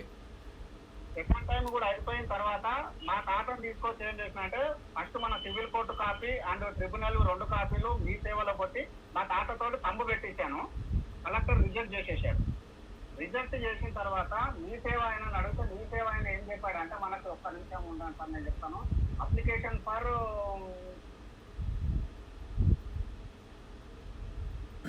ఇందులో అప్లికేషన్ ఫర్ పట్టాదారు పాస్బుక్ కోర్టు కేసు అని ఒక ఆప్షన్ ఉంది ఓకే. ధరణిలో. నేను అందులో పోయి అప్లికేషన్ ఫర్ పట్టాదారు పాస్బుక్ కోర్టు కేసెస్ లో ఆ సైట్ ఓపెన్ చేసి నా కోర్టు కాపీస్ మొత్తం అప్లోడ్ చేశాను. అప్లోడ్ చేసిన తర్వాత ఏడాది 2500 కట్టాలని చూపిస్తున్నాను. 5 acres కి నేను అమౌంట్ కట్టేసిన. కలెక్టర్ రిజెక్ట్ చేసిన అమౌంట్ ఇప్పుడు 2500 into 5 acres సార్. అది 12,500 రూపాయలు పోయినాయి సార్ మరి. ఇంత అన్యాయం అండి ఇది. ఆ అమౌంట్ ఎవరిని అడగాలో ఎంఆర్ఓ అని అడిగితే కలెక్టర్ దగ్గరికి వెళ్ళాలంట. నేను 3 సార్లు కలెక్టర్ ఆఫీస్ పోయినా రంగారెడ్డి కలెక్టర్ కలవరు. టైమే ఇవ్వడు. అయ్యా కలెక్టర్ గారు, అలానే కలవరు సార్ టైం తర్వాత. రంగారెడ్డి కలెక్టర్ గారు, గౌరవ ముఖ్యమంత్రి గారు కూడా వినాలా మరి ఇవన్నీ. ఇవి పెద్ద ఎత్తున సమస్యలు మీ ముందరనే ఉన్నాయి. ఇంత పెద్ద సమస్య కోర్టు నుంచి ఆర్డర్ వచ్చిన తర్వాత ఎక్కడికి పోవాలి? చదువుకున్నటువంటి సతీష్ రెడ్డి గారు అంటే మీరు ఇబ్రాహీంపట్నంలో, వారి పరిస్థితి ఇట్లా ఉంటే చిన్నకారు సన్నకారు మధ్యతరగతి కుటుంబీకుల పరిస్థితి ఏమిటి? నిజంగా ఇది పెద్ద అన్యాయం. స్వామి గారు, అయితే నేను అనేది ఏంటి సార్, సరే సార్ మనం సక్సెషన్ పెట్టుకుంటున్నాం కదా కలెక్టర్కి, ఫస్ట్ సక్సెషన్ పెట్టుకోవాలి. కలెక్టర్ అన్ని ఓకే చేసేసి సరే మీరు ఫ్లాట్ బుక్ చేసుకోరు, ఫ్లాట్ బుక్ చేసుకునేటప్పుడు అమౌంట్ కట్టరు అంటే అది వేరు. మనం అప్లై చేసేటప్పుడు అమౌంట్ అడుగుతుంది, అక్కడ రిజెక్ట్ చేసేస్తుంది కలెక్టర్. ఇది ఇంతకుముందు కూడా కాంట్రాక్టర్ల పరిస్థితి చూసిన వాళ్ళ ఈఎండి అని ఫస్ట్ అడ్వాన్స్ తీసుకుంటారు. వాళ్ళ అడ్వాన్సే ఇప్పుడు 100 కోట్లు ఉన్నాయి. అవి రాక ఆత్మహత్యలు చేసుకుంటున్నారు. మనకు తెలిసిన మిత్రుడు కూడా పెద్ద ఎత్తున 1-2 కోట్ల రూపాయలు అవి రాకుండా అక్కడనే ఇరుకపోయినాయి వాళ్ళకి. అంటే ఇదొక పెద్ద స్కామ్ లాగానే చూడాలి. మరి గౌరవ ముఖ్యమంత్రి గారు, కలెక్టర్లు కూడా మీరు ఆన్లైన్లో ఫస్ట్ స్లాట్ అలాట్ చేసి దీనికి న్యాయం చేయగలరా లేదా, మ్యూటేషన్ అవుతుందా లేదా, ఆ తదుపరి డబ్బులు కట్టించుకోవాలి. ముందే డబ్బులు ఎట్లా కట్టించుకుంటారండి? ఇది ప్రభుత్వ వెబ్సైటా లేక ప్రైవేట్ వెబ్సైటా? ఇట్లా ఇప్పుడు 100 కోట్ల రూపాయలు జమ ఉంటాయి. మరి ఇది కూడా ఒక పెద్ద ఎత్తున ప్రభుత్వము రెవెన్యూ సదుపాయం. ఏమంటారు స్వామి గారు, పాస్య పద్మ గారు? ఇది ఇంత పెద్ద ఇష్యూ. ఇది ఈ ప్రాబ్లం గురించి మేము మొన్న నరసింహారెడ్డి సార్ గారిని ఒకసారి అడిగాను. సార్ ఇట్లా అమౌంట్ కట్ అయింది ఎలా వస్తుంది అంటే సార్కున్న ఐడియా ప్రకారం అది ఆప్షన్ వచ్చినప్పుడు మనం పెట్టుకోవాలని అన్నాడు. కరెక్టే, నాకు అర్థమైంది. ఆప్షన్ వచ్చినప్పుడు మనం పెట్టుకోవాలంటే మనం అప్లై చేసి మీ సేవ నుంచి అప్లై చేస్తాం, మీ సేవ అకౌంట్కి వెళ్ళి అమౌంట్ కట్ అవుతాయి. మీ సేవ అని పడతాయి, మనకెందుకు పడతాయి సరే? కరెక్టే. ఇట్లా వందలాది అంశాలకు చాలా అంశాలు సమస్యలతో ఉన్నాయి. ఆప్షన్ లేకపోవడం, ప్రతిదానికి ఆప్షన్ లేకపోవడం అనేది చాలా సమస్య పరిగణించడం అవుతున్నది. అంటే ఆ సమస్యకు పరిష్కారం ఆప్షన్ ఎంబడి ఇచ్చినట్టయితేనేమో దానికి ఎంబడి పరిష్కారం లభిస్తుంది. ఇట్లా చాలా సమస్యలు ఉన్నాయి. మనం చెప్పినట్టయితే కొన్ని నేను చెప్తాను సార్. చెప్పండి, మీరు చెప్తుండండి, నేను వెనకాల రన్ చేస్తాను. సభ్యంగా ఉన్నా కూడా జాబితాలో కానీ ప్రొహిబిటెడ్ లిస్ట్ లో కానీ లేవు. కొన్ని మాజీ సైనికులు స్వాతంత్ర సమయంలోకి ఇచ్చిన భూములు ప్రొహిబిటెడ్ లిస్ట్ లో ఉన్నాయి. రైతు తన భూమికి ఆధార్ అనుసంధానం కాకముందే చనిపోయినట్లయితే, సార్ ఇది బాగా వినండి, ఇప్పుడు మన ధరణి రాకముందు రైతు భూమికి ఆధారు అనుసంధానం కాలేదు. ఆ మనిషి చనిపోతే ఇప్పుడు ఆ కొడుకులకు సక్సెషన్ కావాలి. అక్కడ కొందరు ఎంఆర్ఓ గారు ఏమంటాడంటే వేలుముద్ర మీ నాన్నగారిది కావాలయ్యా అని అంటాడు. అతను చనిపోయి ఉన్నాడు, ఆ నాన్నగారి వేలుముద్రని ఎక్కడే తీసుకొస్తాడు. అది పెద్ద అసలు ఫన్నీ అనాలా, దాన్ని ఏమనాలో అర్థం కావట్లేదు. వాళ్ళు సంవత్సరం నుండి తిరిగి వేసారిపోతున్నారు. అలాంటి సమస్యలు ఒకటి. అసైన్ భూములకు విరాసత్తు అవకాశం ఇచ్చినట్టు కనబడుతుంది ఇది పోర్టల్లో, కానీ సాఫ్ట్వేర్ సమస్య వల్ల అది చెల్లుబాటు అవ్వట్లేదు, ఉమ్, ధరణిలో అది ఎంటర్ కావట్లేదు. ఉమ్, ఓ పేర్లు ఒకే విధంగా ఉండడం వల్ల కూడా ఏమైందంటే అధికారులు తప్పిదమనాలా వాళ్ళ నిర్లక్ష్యమనాలా ఒకరికి చెందిన భూమి ఒకరి ఖాతాలో పడిపోవడం జరుగుతుంది. ఉమ్, కుటుంబ యజమాని తన భూమిని ఒకరికంటే ఎక్కువ మందికి గిఫ్ట్ గా ఇవ్వాలనుకుంటే ఒక డాక్యుమెంట్ మీద వచ్చే అవకాశం లేకుండా ఉన్నది సార్. ఇప్పుడు జాయింట్ లో కొంటాం ఇద్దరం, ఉమ్, ఆ ఇద్దరు వేరే వాళ్ళకి అమ్మాలన్నా ఇవ్వాలన్నా ఆప్షన్ లేదు. అది అక్కడ అదొక సమస్యగా పరిగణలోకి తీసుకోవడం జరుగుతుంది. ఉమ్, తర్వాత ఈ సాదా బైనామా ఉంది. ఉమ్, ఈ సాదా బైనామా అసలు దాని మోక్షం ఎప్పుడో ఎక్కడో, మరి అది ఏ విధమైనటువంటి పరిష్కారం చూపిస్తుందో ఇంకా చూపించలేకపోతుంది. ఉమ్, ల్యాండ్ అక్విజిషన్ జరిగే సందర్భాల్లో కాలువల కోసం, ఫ్యాక్టరీల కోసం, రకరకాల అవసరాల కోసం తీసుకున్నటువంటి సందర్భంలో కొన్ని నెంబర్లు తీసుకొని కొంత భాగాన్ని తీసుకొని కొంత భాగాన్ని వదిలేసిన సందర్భంలో ఆ టోటల్ ఎక్స్టెంట్ మొత్తం నిషేధ జాబితాలో ఉండడం జరుగుతుంది. అక్కడ రైతులందరూ చాలా ఇబ్బందుల పాల్గొరవుతున్నారు. ఉమ్, కొన్ని సర్వే నెంబర్ ప్రభుత్వంతో పాటు ప్రైవేట్ వ్యక్తులు చెందని భూమిగా పరిగణించి వాటిని జీరో అకౌంట్ లేదా శ్రీ అకౌంట్ ఊర్లో లేని వారు రికార్డ్ చేస్తున్నారు. మరి అలాంటి భూమి ఎక్కడికి వెళ్తున్నది, ఏమవుతున్నది అనేటువంటిది కూడా ప్రజలు చాలా మందికి ఇబ్బందులు గురవుతున్నారు. ఉమ్, ఈ పాస్బుక్లు ఇప్పటి కూడా చాలా మందికి రాకపోవడం, ఉమ్, ఈ కొత్త పాస్బుక్లు ధరిన తర్వాత వాళ్ళు సమగ్ర సర్వే చేసినా కూడా ఇంకా రైతులు ఆపదలోనే ఉండడం జరుగుతుంది.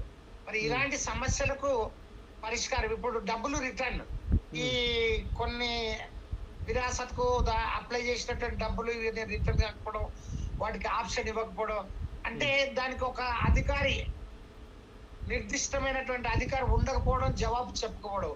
ఏది అడిగినా సామాన్య రైతు వెళ్ళి ఆన్లైన్ లో చూసుకో ఈ సేవకు అనడమే ఒకటి. ఇక దాని తర్వాత ఏం జరుగుతుంది, వాళ్ళు ఎక్కడ పోతారు, ఏమవుతుంది అనే దాన్ని మన ప్రభుత్వం గుర్తించినట్టుంది. కనుక ఈ సమస్యలన్నిటికీ ప్రభుత్వం తీసుకెళ్లాల్సిందిగా కోరుచున్నాం. వండర్ఫుల్. ఎందుకంటే ఇక్కడ అన్నీ ఇప్పుడు భూ సమస్యల పరిష్కారంలో ధరణి విఫలం, సరిదిద్దే వ్యవస్థ ఏది, పేరుకే రాష్ట్ర సర్కారు గొప్పలు, అన్నింటికి కోర్టుకు ఎక్కాల్సిందే, గ్రీవెన్స్ సెల్ ఉన్న నో యూస్, ROR 220 ఏకపక్షం. ఎందుకంటే బీహార్ లాంటి రాష్ట్రంలో మీకు ఈ గ్రీవెన్స్ సెల్ ప్రతి ఈ సమస్య వస్తే మీరు ఎక్కడికి పోవాలి, ఎంత సమయంలో అవుతుందని చెప్పి ప్రతి చోట ఉంటుంది, పంచాయతీ నుంచి రాష్ట్ర రాజధాని వరకు. మనం బీహార్ గురించి అంత గొప్ప ఇది మాట్లాడతాం, రాజస్థాన్లో కానీ బీహార్లో కానీ యూపీలో కానీ కొన్ని చట్టాలు ఉన్నాయి, వారు చట్ట పరిధిలో అంత బ్రహ్మాండంగా చేసుకుంటున్న వేళ మన దగ్గర మనం ఐటీ హబ్, ఐటీ క్యాపిటల్ అని చెప్తారు మన కల్వకుంట్ల తారక రామారావు గారు. ఇంత పెద్ద ఎత్తున తప్పిదాలు జరుగుతూ ఉంటే ఎందుకు మాట్లాడడం లేదు, ఎందుకు మౌనంగా ఉన్నారనేదే ఎవరికి అర్థం కానీ. ఇప్పటి వరకు 20 సమస్యలు అని చెప్పి వాళ్ళు కొందరు చెప్తా ఉన్నారు. ఇప్పుడు మీరు చెప్పే కొత్త సమస్యలు ప్రభుత్వమే గుర్తించింది, ఏమంటారు సార్? ప్రభుత్వమే గుర్తించింది ఏది 20 సమస్యలు పరిష్కారానికి నోచుకోవడం. సబ్ కమిటీ వేసి చేతులు దులుపుకుంటుంది. మరి ఇంతవరకు దీన్ని ఏ విధంగా మీరు పరిష్కరించదలుచుకున్నారు? లేదంటే చేతులు ఎత్తేస్తారా ఇంటర్మీడియట్ విద్యార్థులాగా? ఈ రోజు వరకు సబ్ కమిటీ వేసినారు, మరి హైకోర్టు కూడా ఎందుకు పట్టించుకోదో ఎవరికి అర్థం కాదు. ఇది సిఎస్కు NHRC నోటీసు, ధరణిపై 4 వారాల్లో నివేదిక ఇవ్వాలని ఆదేశం, సమస్యాత్మకంగా మారిందని విమర్శే, బక్క జడ్సన్ ఫిర్యాదుతో స్పందించిన కమిషన్. ఇక చూడండి, 4 వారాలు పోతాయి, 4 వారాలు అంటే ఒక నెల బాయ్, మళ్ళీ వాడు పట్టించుకొని చేసేవరకు ఇంకొక నెల. అంటే ఈ విధంగా జస్ట్ ఎందుకంటే మీ దృష్టికి తీసుకురావాలి కాబట్టి రైతుల కష్టాలు, రెవెన్యూ లంచాలు, 2 రూపాయలు 2 లక్షల లంచం తీసుకుంటూ ఏసీబీకి చిక్కిన కాటారం తహసీల్దార్ సునీత. ఇంత పెద్ద అవినీతి జరుగుతూ ఉంటే మరి గౌరవ ముఖ్యమంత్రి గారు, రెవెన్యూ శాఖ మంత్రులు మరి వారు ఎందుకు స్పందించడం లేదు? సార్ మాది ఇంకొక అనుభవం సార్. చెప్పండి, మీరు చెప్తూ ఉండండి, ఇవన్నీ చూపించిన తర్వాత మళ్ళీ నేను చర్చలకు వస్తున్నా. చెప్పండి, మీరు చెప్తూ పోండి. సార్ మాది ఒకటి 15 గుంటాస్ 2013లో మా ఫాదర్ కొన్నాడు. కొన్ని ఏమైంది, దాన్ని నాన్ అగ్రికల్చర్ చేపించేసాడు. మీరు సర్వే నెంబర్ చెప్పాలి, ఊరు సర్వే నెంబర్ చెప్పండి. ఇబ్రాహీంపట్నం మండలం ఖానాపురం విలేజ్, ఆ, 58 సర్వే నెంబర్, 16.5 గుంట. ఉమ్, 2013 లో మేము ఉన్నాం. 2019 వరకు మనకు పానీలోకి వచ్చింది, పాస్బుక్ లోకి వచ్చింది, మొత్తం మన పేరు మీద వచ్చేసింది. ఉమ్, వచ్చేసిన తర్వాత దాన్ని 2019 లో నాన్ అగ్రికల్చర్ చేపించాం సార్. దాన్ని ఓకే. నాన్ అగ్రికల్చర్ చేసి దాన్ని ఏం చేసామంటే పెట్రోల్ పంప్ లీజుకి ఇచ్చాం మేము. ఉమ్, పెట్రోల్ పంప్ అతను ఏం చేశాడంటే మొత్తం సెట్ అంతా తీసుకుపోయి లీగల్ ఇయర్కి వెళ్తాడు కదా సార్ అతను. అవును. అతను లీగల్ ఇయర్కి వెళ్ళినప్పుడు లీగల్ ఇయర్ ఏం చేశాడు, ధర్నీలో అమ్మినోళ్ళ పేరు చూస్తే అమ్మినోళ్ళ పేరు ధర్నీలో పేరు కనిపిస్తుంది. నాకు నాన్ అగ్రికల్చర్ అయిపోయింది, నాకు పట్టా వచ్చింది, అంత అయిపోయింది, ఆయన లీగల్ ఇయర్ వేయట్లేదు. ఉమ్, అది కట్ చేయించుకొని రమ్మంటాడు. ఆన్లైన్ లో అమ్మినోళ్ళ పేరు ఉంది, అది కట్ చేసుకొని రమ్మంటాడు. ఏదో కట్ చేయాలి నేను. అది ఆల్రెడీ 2019 అంటే మా ఫాదర్ ఎక్స్పైర్ అయిపోయింది. ఇప్పుడు మా ఫాదర్ డాక్యుమెంట్ పెట్టి సక్సెషన్ పెట్టేస్తే ఫాదర్ తంబు రాదు, 2 సార్లు రిజెక్ట్ అయిపోయింది అది. ఉమ్. పద్మ గారు, మరి ఎవరి బాగు గురించి ఇవన్నీ చేసినట్టు?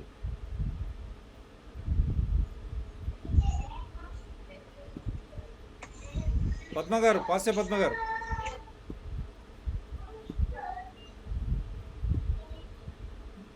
మనం వింటుంటేనే ఇన్ని సమస్యలు ఉన్నాయి.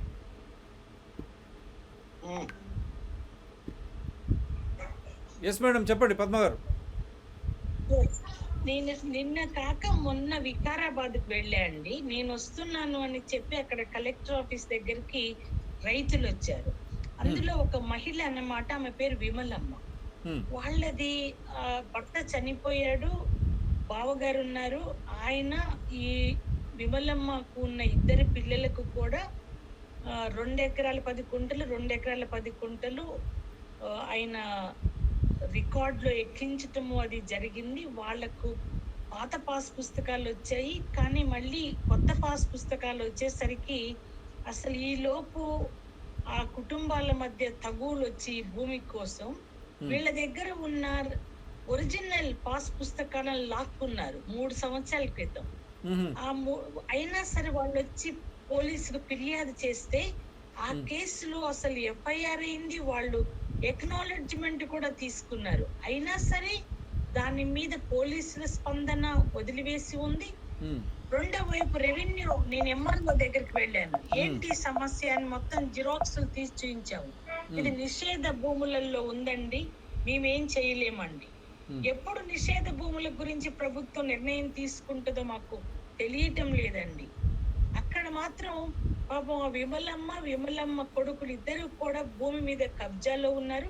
వాళ్ళకి దాదాపు 11 ఎకరాలు రావాల్సిన భూమి దగ్గర ఇంకా ఒక 4 ఎకరాలకు వాళ్ళు అధిక హక్కు ఉన్నా కూడా పొలం చేసుకోలేనటువంటి పరిస్థితి.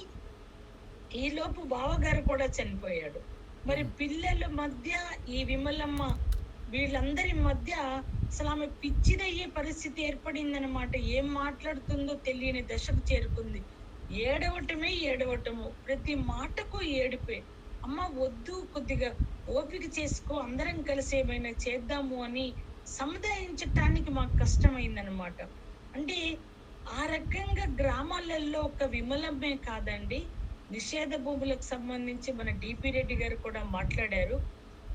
అంటే లక్షల ఎకరాలకు సంబంధించిన నిషేధ భూములు పెడితే వాళ్ళు అమ్ముకోవాలి అన్నా, వాళ్ళు ఏదైనా ఇంకా ఇతరత్ర ఆ బుక్స్ అంటే పట్టా పాస్ పుస్తకాలు పెట్టుకొని ప్రైవేటుగా అప్పులు తెచ్చుకోవాలి అన్న అవకాశం లేనటువంటి పరిస్థితి అన్నమాట. ఈ రోజున భూమి మీద ఉంటారు, కబ్జాలో ఉంటారు, పొలాలు చేసుకుంటుంటారు, అవసరాలకు అది ఉపయోగపడని పరిస్థితి. లక్షల ఎకరాలని. ఇప్పుడు నేను విమలమ్మ విషయం ఎందుకు ప్రత్యేకించి చెప్తా ఉన్నానంటే, ఎక్కడైనా రెవెన్యూ అధికారులు లంచాలు తీసుకొని అక్రమానికి పాల్పడిన ప్రతి చోట ఆ భూములను నిషేధ భూముల కింద మార్చటం జరిగింది రెవెన్యూ అధికారులు. ఇది ప్రత్యక్ష సాక్ష్యం అన్నమాట విమలమ్మ కేసు. ఇటువంటి కేసులు అనేక కొల్లలు ఉన్నాయి.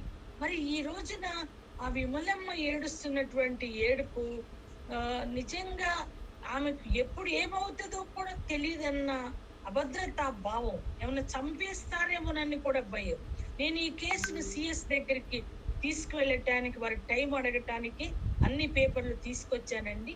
నిజంగా దీని మీద ఒక ధరణికి సంబంధించినటువంటి లోపభూయిష్టమైనటువంటి వ్యవస్థ కొనసాగటమే కాదు, నిషేధ భూములకు సంబంధించి కూడా ఈ రాష్ట్రంలో ముఖ్యమంత్రి గారు నోరు విప్పాలి.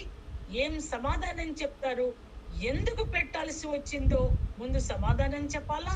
వాటన్నింటినీ కూడా నిషేధ భూముల నుంచి ఎప్పుడు వాటిని బయటికి లాక్కొస్తారో కూడా సమాధానం చెప్పాల్సినటువంటి అవసరం రాష్ట్ర ముఖ్యమంత్రి గారికి ఉంది. ఇది ఎకరమో 2 ఎకరాల్లో కాదు. నేను స్టన్ అయిపోయా విమలమ్మ కాగితాలన్నీ చూసిన తరువాత.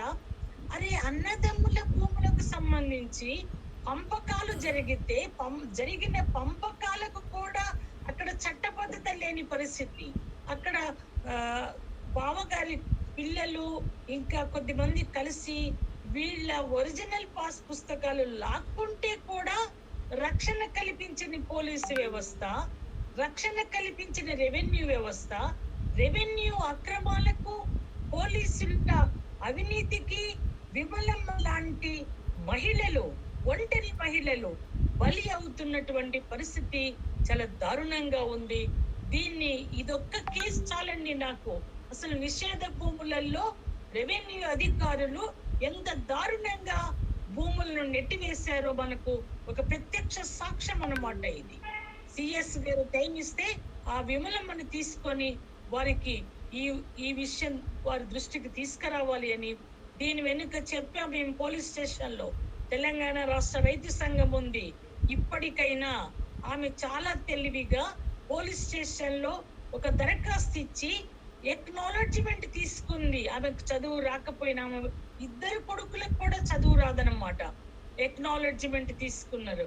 నేను మొన్న పోలీస్ స్టేషన్ కి వెళ్ళి ఆమె ఇచ్చిన పిటిషన్, ఆమె ఉన్న ఎక్నాలెడ్జ్మెంట్ అంతా వాళ్ళ ముందు పెట్టి ఎందుకు దీని మీద షార్ట్ షీట్ వేయలేదు, ఎందుకు దీనికి సంబంధించినటువంటి విచారణ జరపలేదు అని అడిగితే ఆమె వెళ్ళినప్పుడల్లా పోలీసు వెళ్ళమ్మా చుప్ మాట్లాడకు అని అంటారట పోలీస్. అంటే ఒక చదువు రాని ఒక సామాన్య మహిళ రక్షణ కోసం స్టేషన్ కి వెళితే ఇది పరిస్థితి అన్నమాట. మన రాష్ట్రంలో కొనసాగుతున్నటువంటి దారుణమైన స్థితి. నెక్స్ట్ టైం మేడం మనము దీన్ని సార్, నేను ఒక నెంబర్ సార్, ఒక్క నిమిషం సార్. చెప్పండి. మీ దగ్గర పెన్ ఉంటే ఒక నెంబర్ చెప్తాను, రాసుకుంటారా సార్? రాసు. Sir, issue of PPB court cases. ఏదండి ఇది?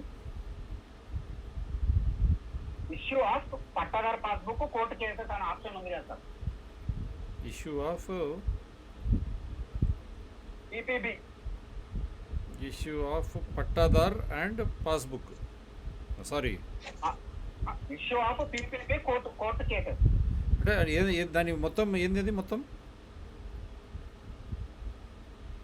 పీపీబీ అంటే పట్టాదారు పాస్బుక్ సార్. అది పట్టేదార్ పాస్బుక్ మనకు ధరణిలో ఆప్షన్ ఉంది, issue of pattadar passbook court cases. PPD and court cases. అందులో నేను అప్లై చేసిన number RC R C for cat. RC స్మాలే కదా? Capital sir. ఆర్సి చెప్పండి. ఆర్సి 2100 అల్ల 00 5739 5739. ఓకే. ఇది నేను 5 acres ల్యాండ్ అప్లై చేశాను సార్. 12,500 కట్టాను నేను.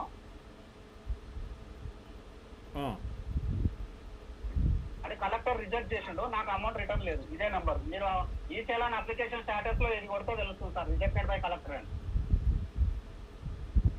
అట్లా స్టేట్ మొత్తం ఎన్ని రిజెక్ట్ అయినా చూస్తే గవర్నమెంట్కి ఎంత అమౌంట్ పోయిందో తెలిసిపోతుంది సార్. ఆ డేటా ఎక్కడ దొరకాలి? ఆ డేటా దొరకదు, అదే కదా సార్. ఎందుకంటే ఇప్పుడు వారు ఎంత క్లాసికల్ కేసు చెప్పారు పాస్య పద్మ గారు. Next time madam. సార్ చెప్పండి టీపీ రెడ్డి గారు. అన్నట్టు 20 lakhs పైన ఉన్నాయండి నిషేధిత జాబితాలో ప్రొహిబిటెడ్ ల్యాండ్లు. టోటల్ తెలంగాణ అంతకన్నా ఎక్కువ ఉండొచ్చు ఇప్పుడు ఇంకా. నేను చేసింది 1 month కింద దగ్గర 20 lakh acres. 20 lakhs అంటే ఎంతమంది సఫర్ అవుతుంటారు, బీదోళ్ళు ఎంతో మంది ఉంటారు, పెళ్ళిళ్ళు అవన్నీ ఖర్చులు ఎన్నో ఉంటాయి. అటువంటి చాలా ప్రాబ్లమ్స్. మన నిన్ననే చెప్తారు సోమేష్ కుమార్ గారు, ఓ ధరణి ఎక్సలెంట్ ఉంది అంటారు. ఇంత అధ్వానం ఉంది. ఎస్ పద్మ గారు. అదే అంటే ధరణికి సంబంధించి కూడా మనం అందరము నిషేధ భూముల గురించి, ధరణి గురించి రెండింటినీ కూడా ఏక సమయంలో డిమాండ్స్ ని లేవనెత్తి ఒక ప్రజా ఉద్యమాన్ని నిర్మించకపోతే అసలు విమలమ్మ లాంటి నిన్న వనపర్తిలో చనిపోయినటువంటి రైతు పరిస్థితి వేల మంది రైతులకు, లక్షల మంది రైతులకు ఎదురయ్యే పరిస్థితి ఉందండి. అందుకోసం దీని గురించి ఈరోజు ఈ చర్చ మనము చేవెళ్ల స్వామి గారు మాట్లాడి ఈ చర్చ ఉంటుంది అని చెప్పటము, నేను కూడా ఖచ్చితంగా పాల్గొనాలి అని అనుకోవటము, అట్లాగే సత్యరెడ్డి గారు, డిపి రెడ్డి గారు వీళ్ళందరూ కూడా మీ ఆధ్వర్యంలో ఈ చర్చ జరగటము చాలా మంచి పరిణామము. దీనికి సంబంధించి ఇమీడియట్ గా మిగతా వాళ్ళని కూడా కలుపుకొని దీనికి సంబంధించినటువంటి ఉద్యమాన్ని నిర్మించటానికి, ఒత్తిడి పెంచటానికి తక్షణం నిర్ణయానికి రావాల్సినటువంటి అవసరం ఉందండి. 100% మేడం. ఎందుకంటే మా మార్నింగ్ కూడా మేము స్వామి గారు అదే నిర్ణయించుకున్నాము. ఎందుకంటే దీన్ని రెగ్యులర్ చేద్దాం అనేసి, ఈ సమస్యనే రెగ్యులర్గా ప్రతి అవసరమైతే ప్రతి బుధవారం మీరు అన్నట్టు నెక్స్ట్ టైం విమలమ్మ గారు మిగతా అందరినీ తీసుకురండి, అంతా తీసుకుపోదాం. ఎందుకంటే ఇప్పుడు ఈరోజు ఈ లైవ్ షో మళ్ళీ రేపు సిటిజన్స్ డాక్టర్ టీఎస్పీఆర్ ఛానల్లో 11 గంటలకు లైవ్ ప్రసారం అవుతుంది. దాంట్లో ఇప్పుడు ఎందుకంటే ఈ సమస్య అంతా రేపు ట్యాగ్ చేస్తాను నేను, మళ్ళీ ఇన్స్టాగ్రామ్లో, ట్విట్టర్లో ముఖ్యమంత్రి నుంచి కేటీ అందరినీ ట్యాగ్ చేస్తా, ఇంక్లూడింగ్ చీఫ్ సెక్రటరీ అందరినీ. అప్పుడు జవాబుదారు అవుతారు వాళ్ళు, ఇంక్లూడింగ్ మనకు సుప్రీంకోర్టును కూడా ట్యాగ్ చేస్తాం మనం. హైకోర్టు కొన్ని రావడం లేదు. అందుగురించే నేను ఖచ్చితంగా ఇప్పుడు మనం మాట్లాడేదంతా ప్రపంచం చూస్తుంది, ఇది ఆధారాలు. దీనికన్నా ఖచ్చితమైన ఆధారాలు ఇంకేముంటాయి? మీ నంబర్ కూడా చెప్పండి సతీష్ రెడ్డి గారు. 98498 ఆ, 12381. ఎందుకంటే ప్రపంచమంతా వినాలా. మేము మా స్వామి గారు ఉదయం మేము అదే అనుకున్నాం, పారదర్శకత మనం పాటించాలా. ఎందుకంటే సమస్యలు ప్రభుత్వం దృష్టికి తీసుకుపోయి ప్రభుత్వం ఖచ్చితంగా అందరినీ ఆదుకోవాలి. మేము ఆ మంచి లక్ష్యంతోనే వచ్చేది. నిరంతరం చేస్తాం. అవసరమైతే నెక్స్ట్ వెడ్నెస్డేనే కాదు, అప్పటి వరకు స్పందించకుండా చేస్తే ఎవరు ఎక్కడున్నా కనెక్ట్ కావచ్చు. ఇప్పుడు ఈ ఛానల్ ద్వారా ఎక్కడ స్టూడియోకి రావాల్సిన అవసరం లేదు, నేను కెమెరా మీకు పంపాల్సిన అవసరం లేదు. స్వామి గారి దగ్గర అన్ని డీటెయిల్స్ ఉంటాయి. ఎప్పుడు సమస్య వచ్చినా చెప్పిన, ఎందుకంటే ప్రజల సమస్యల కంటే పెద్దగా మాకేం లేదండి. ప్రజల సమస్యలు ఉన్నప్పుడే మేము చూపించాలా, ప్రభుత్వం దృష్టికి తీసుకుపోవాలి. వినకపోతే దాన్ని పదే పదే చేస్తే పబ్లిక్లోకి వెళ్ళిపోతుంది. మూకమ్మడిగా అసలు ఆ గ్లోబరీనా లాంటి పరిస్థితి ఈరోజు మళ్ళా ధరణి పోర్టల్కు రావడం, సాంకేతిక లోపాలు పెద్ద ఎత్తున రావడం, అసలు ఎంతమంది చదువుకున్నారు, సాంకేతిక విజ్ఞానం ఎంతమందికి ఉంది ఊర్లలో కానీ ఈ పట్టణాల్లో కానీ, అటువంటి వాళ్ళని డబ్బులు కట్టించుకొని వారు ప్రొహిబిషన్ అంటే దాని కింద వచ్చిందని రిజెక్ట్ చేయడం కలెక్టర్ గారు. ఎంతసేపు కోర్టుకు పొమ్మంటే మన ప్రభుత్వాలు ఎందుకు? మనము గౌరవ ముఖ్యమంత్రి గారు, రెవెన్యూ శాఖ మంత్రి గారు కాబట్టి అడుగుతా ఉన్నాం వారిని, కోర్టుకు పోయేటట్టుంటే నీకు ప్రభుత్వం ఎందుకు, ధరణి పోర్టల్ ఎందుకు? మరి మొదటి నుంచి మనం ఒకటే అడుగుతున్నాం, సమగ్ర భూ సర్వే జరపకుండా, సరిహద్దులు నిర్ణయించకుండా మీరు ఏ విధంగా ధరణి పోర్టల్లో ఇవి ఎక్కడ ఇస్తున్నారు? ఎందుకంటే నాకు కూడా ఊర్లో జరిగింది. మా పాలకులే మా నాన్న చనిపోయి 2016లో పాతకాలం సంతకం పెట్టిందని కాస్ట్లీ భూమి 34 ఎకరాలు గౌరవ కలెక్టర్, వనపర్తి కలెక్టర్ అంతా రికార్డ్ చేశాను ఆన్లైన్లో. అప్పుడు నేను పోయి దరఖాస్తు ఇస్తే మావి ఏవి పరిగణనలోకి తీసుకోకుండా ఆర్డీఓ వనపర్తి రిజెక్ట్ చేసిండండి. రిజెక్ట్ చేసి మళ్ళా డినో ఎంక్వైరీ ఆత్మకూరు ఎంఆర్ఓకు పంపితే ఎంఆర్ఓ నా దగ్గర అన్ని తీసుకొని న్యాయం చేస్తా అని చెప్పి రాత్రి వాళ్ళకు రిజిస్ట్రేషన్ చేశారండి, పాస్బుక్లు ఇచ్చారు. ఆత్మకూరు ఎంఆర్ఓ జవాబుదారు, కలెక్టర్ కూడా. ఆర్డర్ ఎట్లా ఇస్తారు? అదే కలెక్టర్, వనపర్తి కలెక్టర్ నాకు ఇంతవరకు అపోజిషన్ ఎవరైతే ఉన్నారో నేను పెట్టలే, మా నాన్న పెట్టలే సంతకం, వీళ్ళకు భూమి ఎట్లా పోయిందని ఆధారాలు మనం పొందుపరిచి, ఇక చూడు మా పాతకాలం నుంచి ఆధారాలని లింక్ డాక్యుమెంట్ పెడితే అవతల వైపు నుంచి ఒక్క డాక్యుమెంట్ లేదండి మా దగ్గర. అదే ఆర్డరు ఏప్రిల్లో సమగ్ర విచారణకు మళ్ళీ మన కిందికి డెనో ఎంక్వైరీకి పంపేటప్పుడు కూడా ఆర్డీఓ ఖచ్చితంగా ఎక్కువటువంటి వీళ్ళకి హక్కు లేదు. రాత్రి డాక్యుమెంట్ ఎట్లా వచ్చినామని చెప్తే నేను ఇదే అడిగాను కలెక్టర్ను, మీరు నిర్ణయం తీసుకునే ముందు నాకు అవకాశం ఇవ్వాలి, అవతల వాళ్ళ ఆధారాలు నాకు ఇవ్వండి అంటే certified copies will be granted అన్నారు. మే నుంచి ఇప్పుడు చూడండి అక్టోబర్ ఇంతవరకు నాకు సర్టిఫైడ్ కాపీస్ ఇవ్వలే. మేడపల్లి సర్వే నంబర్ చెప్తా ఉన్నా, ఇప్పుడు అందరు ప్రపంచం అంతా చూస్తుంది వాడు 2534 సర్వే నంబర్, 34 ఎకరాల కాస్ట్లీ ల్యాండ్. సర్టిఫైడ్ డాక్యుమెంట్స్ అంటే ఈ రోజు వరకు ఆయన సంతకం పెట్టిన జాయింట్ కలెక్టర్ సర్టిఫైడ్ డాక్యుమెంట్స్ రాలేదు, కానీ జిరాక్స్ కాపీతో ఉన్నటువంటి దాని మీద కలెక్టర్ ఆర్డర్ ఇస్తారు వాళ్ళకి ఫేవర్లో. రాత్రి ఎంఆర్ఓ వాళ్ళకు పుస్తకాలు ఇస్తాడు. డినోవో ఎంక్వైరీ నాతో మాట్లాడిన ఎంఆర్ఓ నాతో ఏవి అన్ని ఆధారాలు పొందుపరిచిన తర్వాత మనకు విషయం చెప్తామని రాత్రి ఆ విధంగా. ఇంకొక విషయం, మహేశ్వరంలో 455 450 మహేశ్వరం ఎంఆర్ఓ ఈ భూమికి సంబంధించిన వివరాలన్నీ మా దగ్గర లేవు, మాయమైనవి అని చెప్పిన తర్వాత అప్పుడు ఆర్డీఓ కందుకూరు ఆర్డర్ ఇస్తారండి మీరు కోర్టుకు పోండి అని. ఎంత అన్యాయం చెప్పండి. మళ్ళీ ఇదే వారు చెప్పిన మంచాల మండల్లో కూడా ఆరుట్ల అక్కడ తాండాలు కూడా ఉన్నాయి, 100 ఎకరాలండి. ఇబ్రాహీంపట్నం కోర్టు ఆర్డర్ ఇచ్చింది వన్ సైడెడ్. మళ్ళా అవన్నీ ఎంఆర్ఓ ఆఫీస్కి పెట్టిన తర్వాత ఎవరో అక్కడ దొంగ కాయిదాలు పెట్టి చేస్తే అప్పుడు పెద్ద ఎత్తున పట్టుకున్నారు అక్కడ బ్యాంక్ లోన్స్లో. వా మహానుభావులు దాంట్లో ఉన్నారని ఆధారాలతో పొందుపరిచిన తర్వాత రాత్రి ఎంఆర్ఓ లోపల వాళ్ళకి పాస్ పుస్తకాలు ఇస్తే కోర్టుకు పోతే ఇబ్రాహీం మన రంగారెడ్డి కోర్టు కూడా దాన్ని కొట్టేసింది. స్టేటస్కో ఉండాలా లేదా? 100 ఎకరాలు ఎస్టీ లంబాడీస్ నేను చెప్పేది. కానీ వీళ్ళ దాంట్లో ప్రలోభ పెట్టి వీళ్ళను విచ్ఛిన్నం చేసి చట్ట వ్యతిరేక పనులు చేస్తూ ఉంటే వాళ్ళకు పాస్బుక్లు ఎట్లా ఇస్తారు? మళ్ళీ అదే గోపన్పల్లిలో 29 ఎకరాలండి ప్రైమ్ ల్యాండ్. పహాని కాసరా పహాని, దానికన్నా పెద్ద డాక్యుమెంట్ ఏంది? లంబాడ ఠాగూర్ ఆయన పేరు మీద నుంచి వాళ్ళంతా సంబంధికులు మేము సంతకాలు పెట్టలే, మాకు ప్రభుత్వం భూమి తీసుకొని నాకు ఏది నష్టపరిహారం ఇవ్వాలి, నా భూమి ఎక్కడ పోయిందని ఆర్డీఓ రాజేంద్ర నగర్ పోతే వాళ్ళని బెదిరించి మొబైల్ గుంజుకొని పోలీస్ కేసు పెడితే దాన్ని మనం ప్రతిఘటిస్తే అది వేరే కేసు పెట్టింది వాళ్ళ మీద, ఎస్టీ లంబాడ. ఇది వరకు ఆ కోపన్పల్లి దాని వివరాలు ఎక్కడ లేవు. తిరుగుతూ ఉంటే శేర్లింగంపల్లి ఎంఆర్ఓ రంగారెడ్డి కలెక్టర్కి అన్నీ పెట్టుకోవడం జరిగింది. ముఖ్యమంత్రికి చీఫ్ సెక్రటరీకి కూడా రెగ్యులర్గా పంపడం కూడా జరిగింది. దాని పట్ల ఏం మాట్లాడరు అంటే చెప్తా ఉన్నాను. సర్వే నెంబర్లతో పాటు కూడా నేను అవి చెప్తాను. చెప్పండి స్వామి గారు, మనం రెగ్యులర్గా ఈ షో చేద్దామా? రమేష్ గారు ఎవరో కనెక్ట్ అయ్యారు. రమేష్ గారు మీద ఏమైనా సమస్యనా? సార్ నమస్కారం సార్. నమస్తే సార్. సార్ నా పేరు రమేష్, కరీంనగర్ నుంచి మాట్లాడుతున్నా. ఎక్కడి నుంచి? సార్ కరీంనగర్ సార్, కరీంనగర్ నుంచి. కరీంనగర్ నుంచి మాట్లాడండి రమేష్ గారు. సుద్దాల రమేష్ గారా? చెప్పండి సార్. అది సాదాపైన అప్లై చేసి ఇప్పటికి అక్టోబర్ 18 1 year అవుతుంది సార్. ఇంతవరకు కూడా మళ్ళీ గవర్నమెంట్ దాని మీద ఎలాంటి డెసిషన్ తీసుకోలేకపోయింది. అయితే ప్రాబ్లం ఏంటంటే ఆర్ఓ చట్టం పోయిన సంవత్సరం అక్టోబర్ 18 నుంచి 29 వరకు సాదాపైనలు పాత ఆర్ఓ చట్టం ప్రకారం తీసుకున్నారు. అది ఒకళ్ళు సాదాపైన మిస్యూజ్ అయితేనే ఒక ఆదిలాబాద్ డిస్ట్రిక్ట్ నుంచి కోర్టులో కేసు వేసారు, హైకోర్టులో, గౌరవ హైకోర్టులో.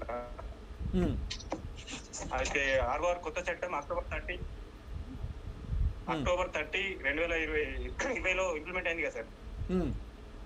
దానివల్ల అప్పటికి పాత చట్టం కోర్టు ఏమని చెప్పిందంటే పాత చట్టం వరకు వచ్చిన అప్లికేషన్ స్క్రూటినీ చేయండి, మిగతా ఆఫ్టర్ ఎక్స్టెన్షన్ 2వ దశ నవంబర్ 10 వరకు తీసుకున్నారు.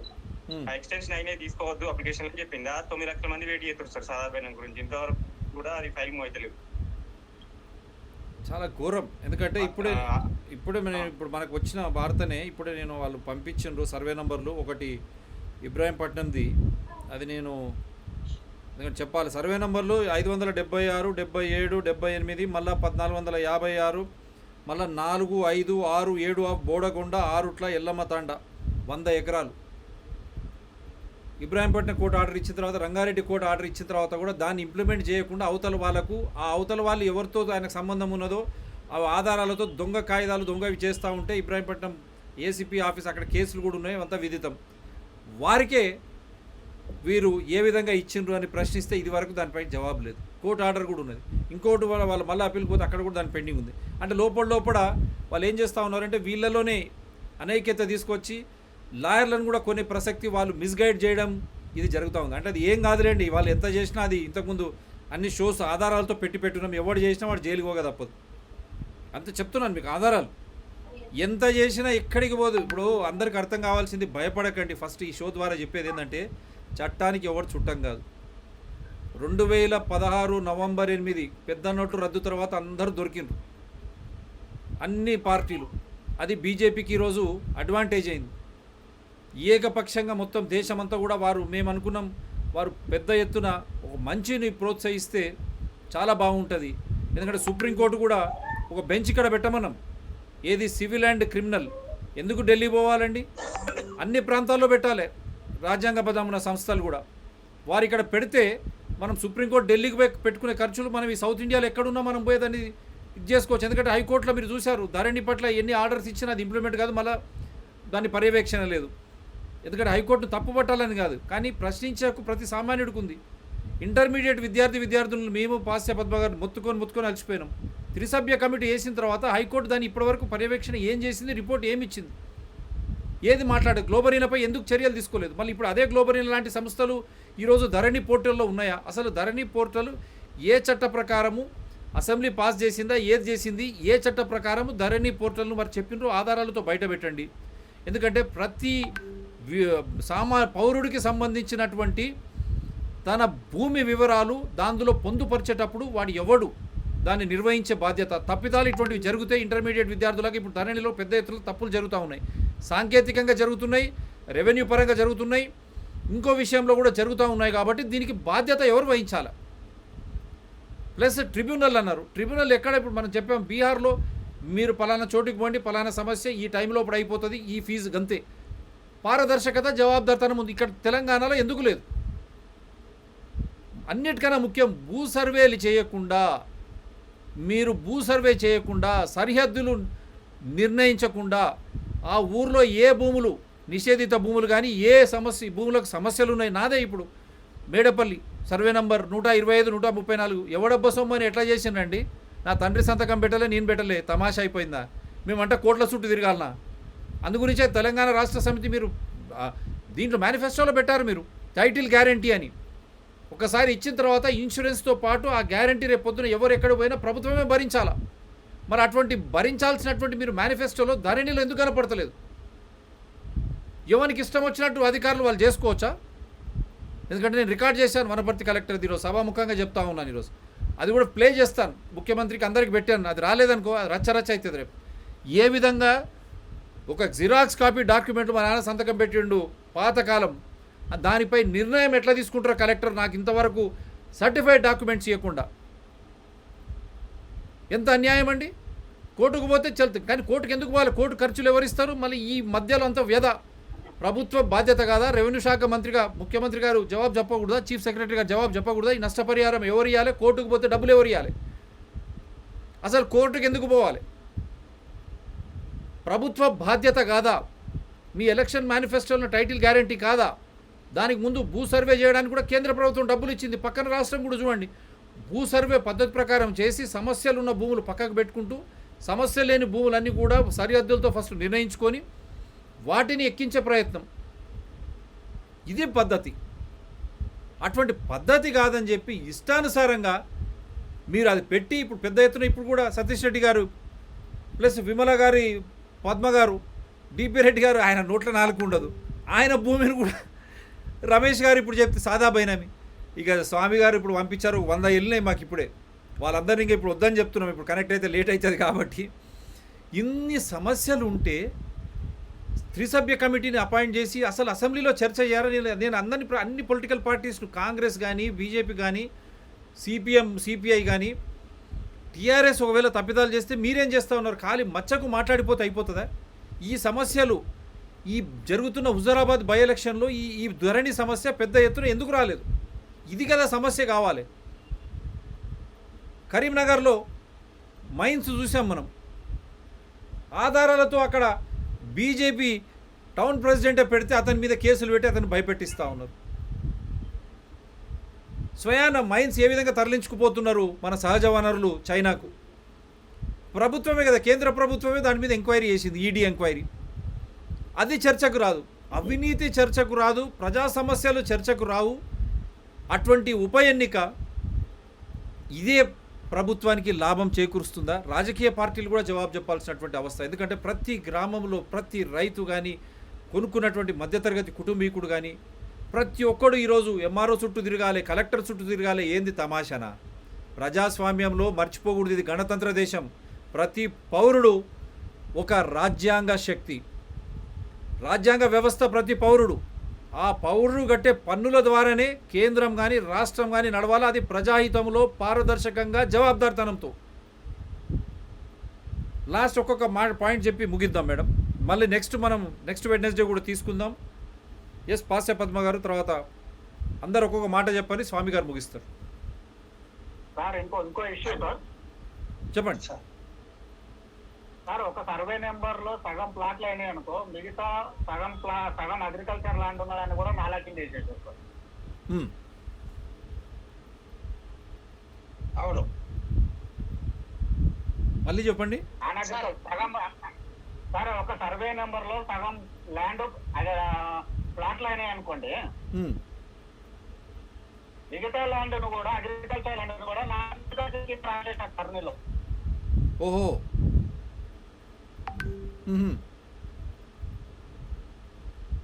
ఇక చూడండి, అన్నీ ఒక్కొక్కటి అది గురించే మీకు మొత్తం చెప్పమని చెప్పేది నేను. అన్ని సమస్యలు, ఇది కూడా సమస్య. చెప్పండి సార్. నెక్స్ట్ డిపి రెడ్డి గారు చెప్పండి సార్. ఇంకా పార్టిసిపేట్స్ ఎవరైనా ఉన్నారా సార్? ఇంకా మాట్లాడే వాళ్ళకి ఎవరైనా ఉన్నారా సార్ అందులో? మాట్లాడండి సార్, ఎవరైనా మాట్లాడదలుచుకుంటే ప్లీజ్. మెయిన్లీ ఇటువంటి ఇష్యూస్ నేను మాట్లాడుతున్నాండి. ఈ ధరణిలో ప్రొహిబిటెడ్ ఇష్యూలే కాకుండా చాలా ఇష్యూస్ ఉన్నాయి. అవన్నీ మీరు అన్నట్టు మనం మళ్ళీ ఒకసారి కూర్చొని డిస్కస్ చేద్దాం. నేను రెడీ. జడ్జ్మెంట్ కూడా ఇచ్చింది, హైకోర్టు జడ్జ్మెంట్ ఇచ్చింది. దామర్పరాజ్ నరసింహ జడ్జ్మెంట్ కు రిజల్ట్ పెట్టింది హైకోర్టు కూడా. దాన్ని ఇంకో 1 month లో ధరణి మీద. రైట్, మీరు ఆ జడ్జిమెంట్ కాపీస్ మిగతా అన్ని కూడా నాకు పంపండి. ఇప్పుడు ఎట్లయితే చూపించామో మీరు మాట్లాడేటప్పుడు వెనకాల అవన్నీ రన్ చేద్దాం. నెక్స్ట్ వెడ్నెస్డే పెట్టుకుందాం. వారు ఇప్పుడు డిసైడ్ చేస్తారు, మన స్వామి గారు మీకు చెప్తారు ఇప్పుడు డెఫినెట్గా. ఎందుకంటే అన్నీ మనం చెప్పండి. వర్ష పద్మ గారికి, సతీష్ రెడ్డి గారికి, డిపి రెడ్డి గారికి అందరికి ధన్యవాదాలు.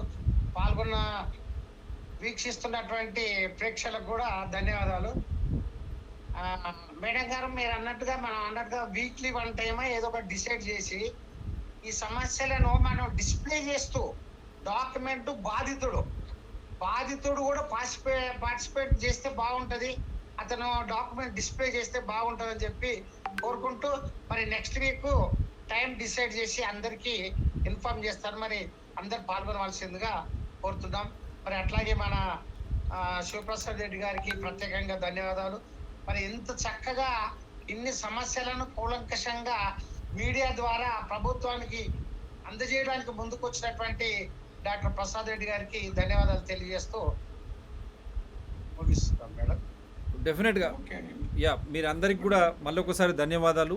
రేపు ఇది పునః ప్రసారం అవుతుంది సిటిజన్స్ డాక్టర్ టీఎస్పీఆర్ ఛానల్లో. దాంట్లో అందరు అధికారులను ట్యాగ్ చేస్తారు. నా నంబర్ కూడా, ఎందుకంటే సమస్యలు ఉన్నాయి కాబట్టి నా నంబర్, వాట్సాప్ నంబర్ ఇదే. ఎవరైనా కూడా మీరు 9440465339 ఇదే వాట్సాప్ నంబర్ కూడా. 9440465339 స్వామి గారి ఆధ్వర్యంలో నిరంతరం అందరికీ న్యాయం జరిగే వరకు.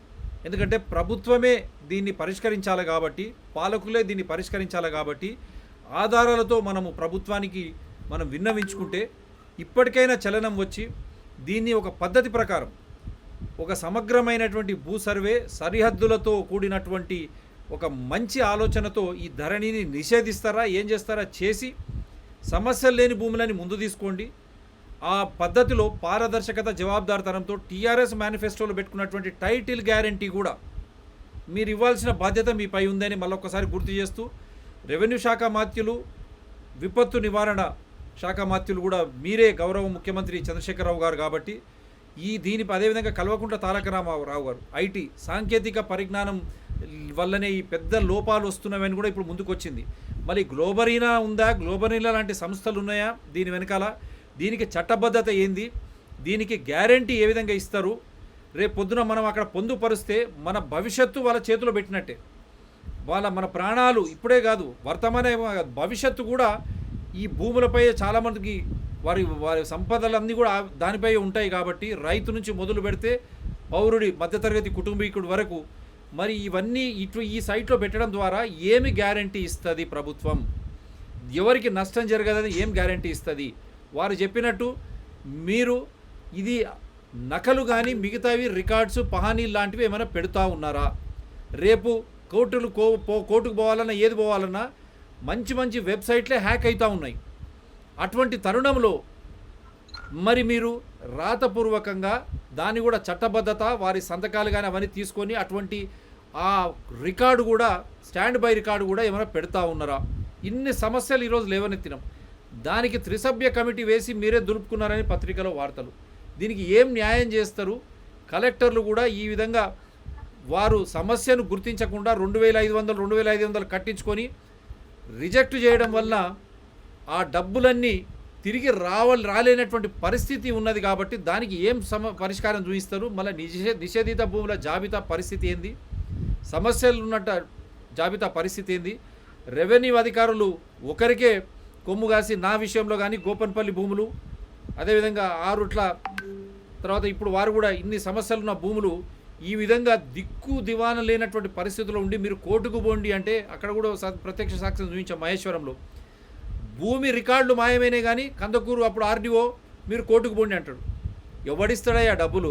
కోర్టుకు ఎందుకు పోవాలి? కోర్టుకు పోవాల్సినప్పుడు ప్రభుత్వాలు ఎందుకు? మరి ప్రభుత్వ పన్నుల ద్వారా వేల కోట్లు పెట్టి ఇన్ని శాఖలు నిర్వహించేటప్పుడు ప్రభుత్వాలు చేతగాంతనం వల్ల మీరు ఆ సమస్య పరిష్కరించకుండా బీహార్ నుండి తీసుకోండి. ఒక ఇబ్బంది వస్తే పలానా చోటుకు పోయింది, పలానా టైంలో మీకు అవుతుంది, గింత కట్టండి అని ఉంటుంది. అటువంటి ఏది మీకు ఇక్కడ లేకుండా మీరు ధరణి పోర్టల్ అని మిగతా అన్నీ నిషేధించి సబ్ రిజిస్ట్రార్ హక్కులని తీసుకొచ్చి ఎంఆర్ఓకి ఇచ్చి అక్కడ పెద్ద గందరగోళాన్ని సృష్టించి సాంకేతిక పరిజ్ఞానం కూడా లేనటువంటి సామాన్య ప్రజలు ఇబ్బందులు పడుతుంటే ఎంఆర్ఓ ఆఫీస్లో గందరగోళానికి గురవుతుంటే పైన శాసకులు అధికారులు నిమ్మకు నీరెత్తనట్టుంటే ప్రజలు ఎక్కడికి పోవాలి, ఏం చేయాలి, అందు గురించే నిరంతరంగా ఈ లైవ్ షో కొనసాగుతూనే ఉంటుంది. మీరందరూ కూడా డాక్టర్ టీఎస్పీఆర్ ఛానల్ను సపోర్ట్ చేయండి. Citizen doctor TSPR channel, environment doctor TSPR channel నిరంతరం ప్రజాహితంలో ఈ ఛానల్స్ ఎప్పుడు కూడా సమస్యలు ఆధారాలతో తీసుకొస్తాయి. కాబట్టి మీరు సపోర్ట్ చేయండి, సబ్స్క్రైబ్ చేయండి, షేర్ చేయండి. థ్యాంక్ యూ సార్, ధన్యవాదాలు. వచ్చే వారం మళ్ళీ కలుద్దాం. భారతదేశంలో ఉన్న వారందరికీ సుఖనిద్ర, శుభరాత్రి. దేశ విదేశాల్లో ఉన్న వారందరికీ శుభ ఉదయం, శుభ మధ్యాహ్నం, శుభ సాయంత్రం. Thanks madam. Thank you sir. Thank you sir.